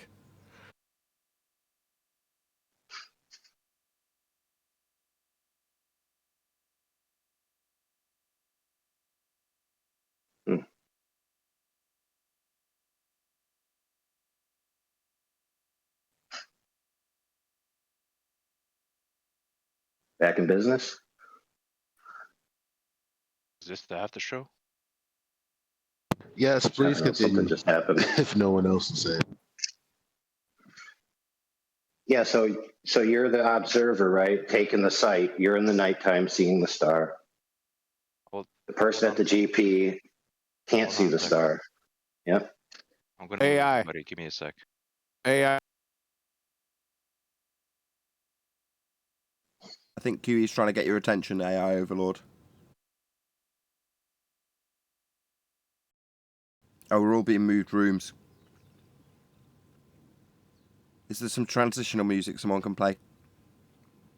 Da, da, da, da, da, da, da, da, we picked the same thing there, Nathan. Sorry? We both we got to change the Jeopardy song. We did. Nathan, I posted a Master B one citation. Next time we can do the $64,000 pyramid. So. Okay, it's up. So planets and stars can only be used at dusk and dawn when both day and the horizon are visible. Dawn is easier than dusk because theoretically you have had all night to identify the stars in their relative constellations. When taking star sights at dawn, remember that the sun rises in the east, and at the easternmost stars will be the first to vanish. So take them first. The next go to others that are low down, and the last to go are those more or less overhead. At dusk, the order is reversed. The stars low in the west and the last to become visible. That's an application of practicality, isn't it, is what it's saying. It's saying the same, look, you're only going to get to see these ones for a short amount of time in the morning and vice versa in the evening, so do them in this order. Right, but the whole point is it's telling you your limitation if you're using the Mariner sextant and using the horizon, that these are the times and this is how you do it. Yeah. Sure, but that's not true. Not true for Venus.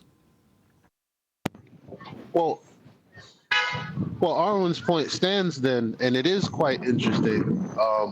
based on one deck reiterating his question, because again, like say it's like 3 o'clock in the morning, and you're shooting stars to the east, I guess.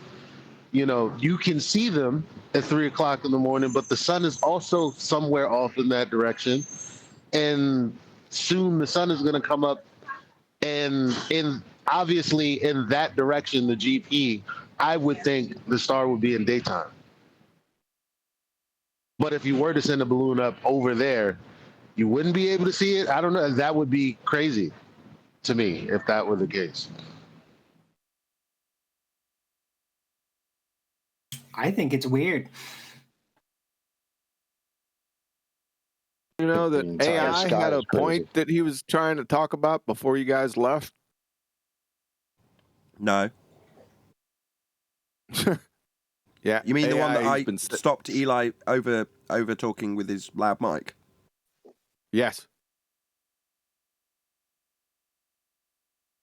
Oh, it was basically just the same curiosity. Like if both places, like one deck described the guy at the GP in the daytime and the guy at night sighting the star, if they both launched air balloons with cameras that went up above the blue, let's call it, into the black, as Arwen calls it, then it seems like once you get there, you can't see the star. Neither person would be able to see the star. At least I haven't seen any evidence contrary to that so far. And obviously, Jaren's quote-unquote test experiment observation failed. I think the only high altitude balloon footage I've ever seen with stars was with Dwayne Kellum. I think he even called it icy stars. Oh, that's right, Dwayne Kellum. Yeah.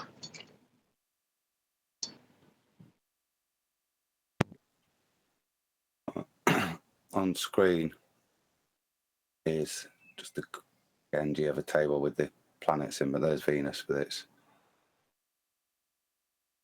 info and positions for what made the 10th, 11th and 12th. You see Venus is listed, so it's just a altitude if you can't see it, you can't use it. It's as simple as that. But if you can see it, it sits within the almanac tables and you can use it. The point is, though, when you can't see it, where the hell is it? Nathan, if you can go to the next post in Master B. Okay. The theory behind the Sextant site. Because the navigational tables are based upon the pre-computed positions of selected stars and planets at any particular time, we can use the geographic position directly below a star or planet as we did the actual position of New York or Paris to draw our arc, line of position, on the chart. Although we cannot see the New York or Paris, we can see the star, and we can measure the angle of that star above the horizon with our sextant. So we can go to work using only the time of our sight, the sextant angle, and the star in the tables. And this is the concept upon which celestial navigation is based. If you subtract the sextant height of the star above the horizon from 90 degrees, you will have the distance you are away from the GP of that star, measured in degrees of arc. For example, if the sextant tells you that a star is 50 degrees above the horizon, the geographic position of the star is 90 minus 50, or 40 degrees away from you across the surface of the Earth on a great circle. 1 degree of arc measured along the great circle equals 60 miles. 40 times 60 is 2,400 miles. Your distance away from the GP of that star. Each star and planet has a definite location above, but in reference to Earth's surface for every second of the day. Simply turn to the Nautical Almanac published annually and find out exactly where that star is at any particular time. Both the latitude and longitude of the GP for any moment are given. With a handheld compass, you could theoretically take a bearing on that star and convert it from magnetic to true, the star's azimuth. Now, if you could only draw a reciprocal of the bearing line on the chart extending from the GP of the star through area where you think you are, then mark off your distance from the star, blah, blah, blah, blah, blah. But basically, it's telling you what I've already read there. They've got the navigational stars, the main 64 in the Air Almanac, almost 200 or whatever in the nautical almanac, and they know where they are at any given time of the day, pre-computed by the angle off of a flat baseline. But I couldn't join in there for most of this part of the conversation earlier. As far as I know, GPS, I'm pretty sure, you can quote me on this, the GPS uses the stars during the daytime. So whether the stars are there or not, it pre-assumes the stars would be there in particular positions and that the GP positions would be at particular coordinates.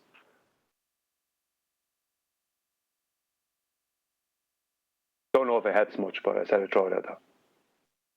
Well, there you have it. The stars are there during the day. Most likely. I don't know. Yeah. Prove it, Eli. Prove it. I said most likely. I don't know. I don't know. My bad, Arwen. Well, you could always launch a balloon straight from the GP and have a camera live feeding back to you to see if it appears once you reach the quote unquote blue. It won't, because the stars will be moving. But I may get up there.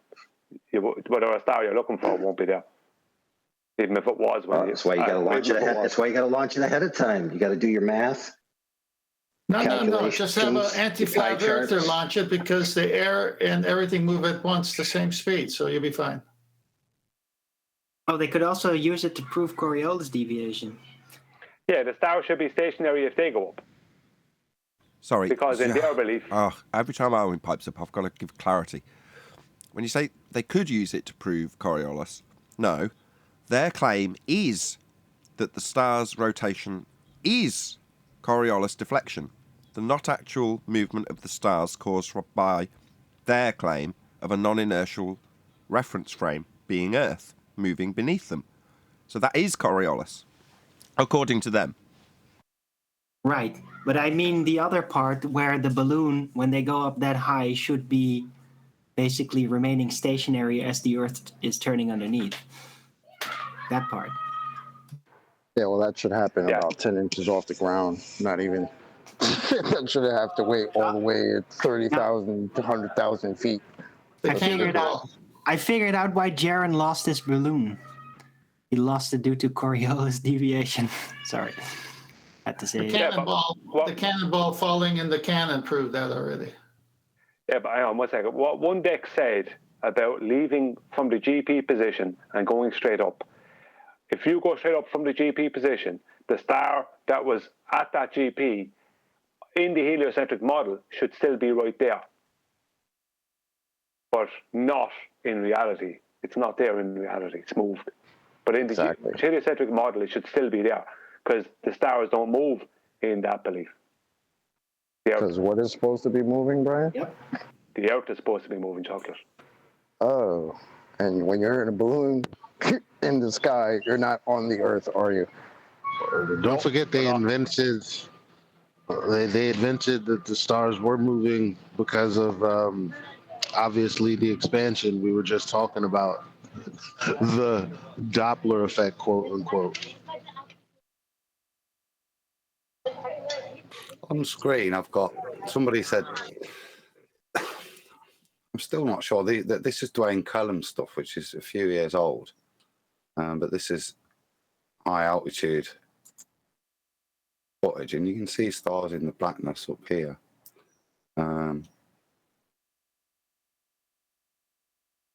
What that proves, it addresses the point, can we see the stars? Appears so. You can see up here, there's one or two. I'm not going to play it, Nathan. I'll just try and skip it through. No worries, yeah, if you can do what you're doing. Yeah, just see if I can find. There we go. That looks a bit better there. I've obviously looked at this because YouTube saved this point for me. There we go. Okay, a couple. What he says in the thing is, he says it's interesting. It's as the sun approaches, it appears to switch off the stars. He says is the the effect he describes it as.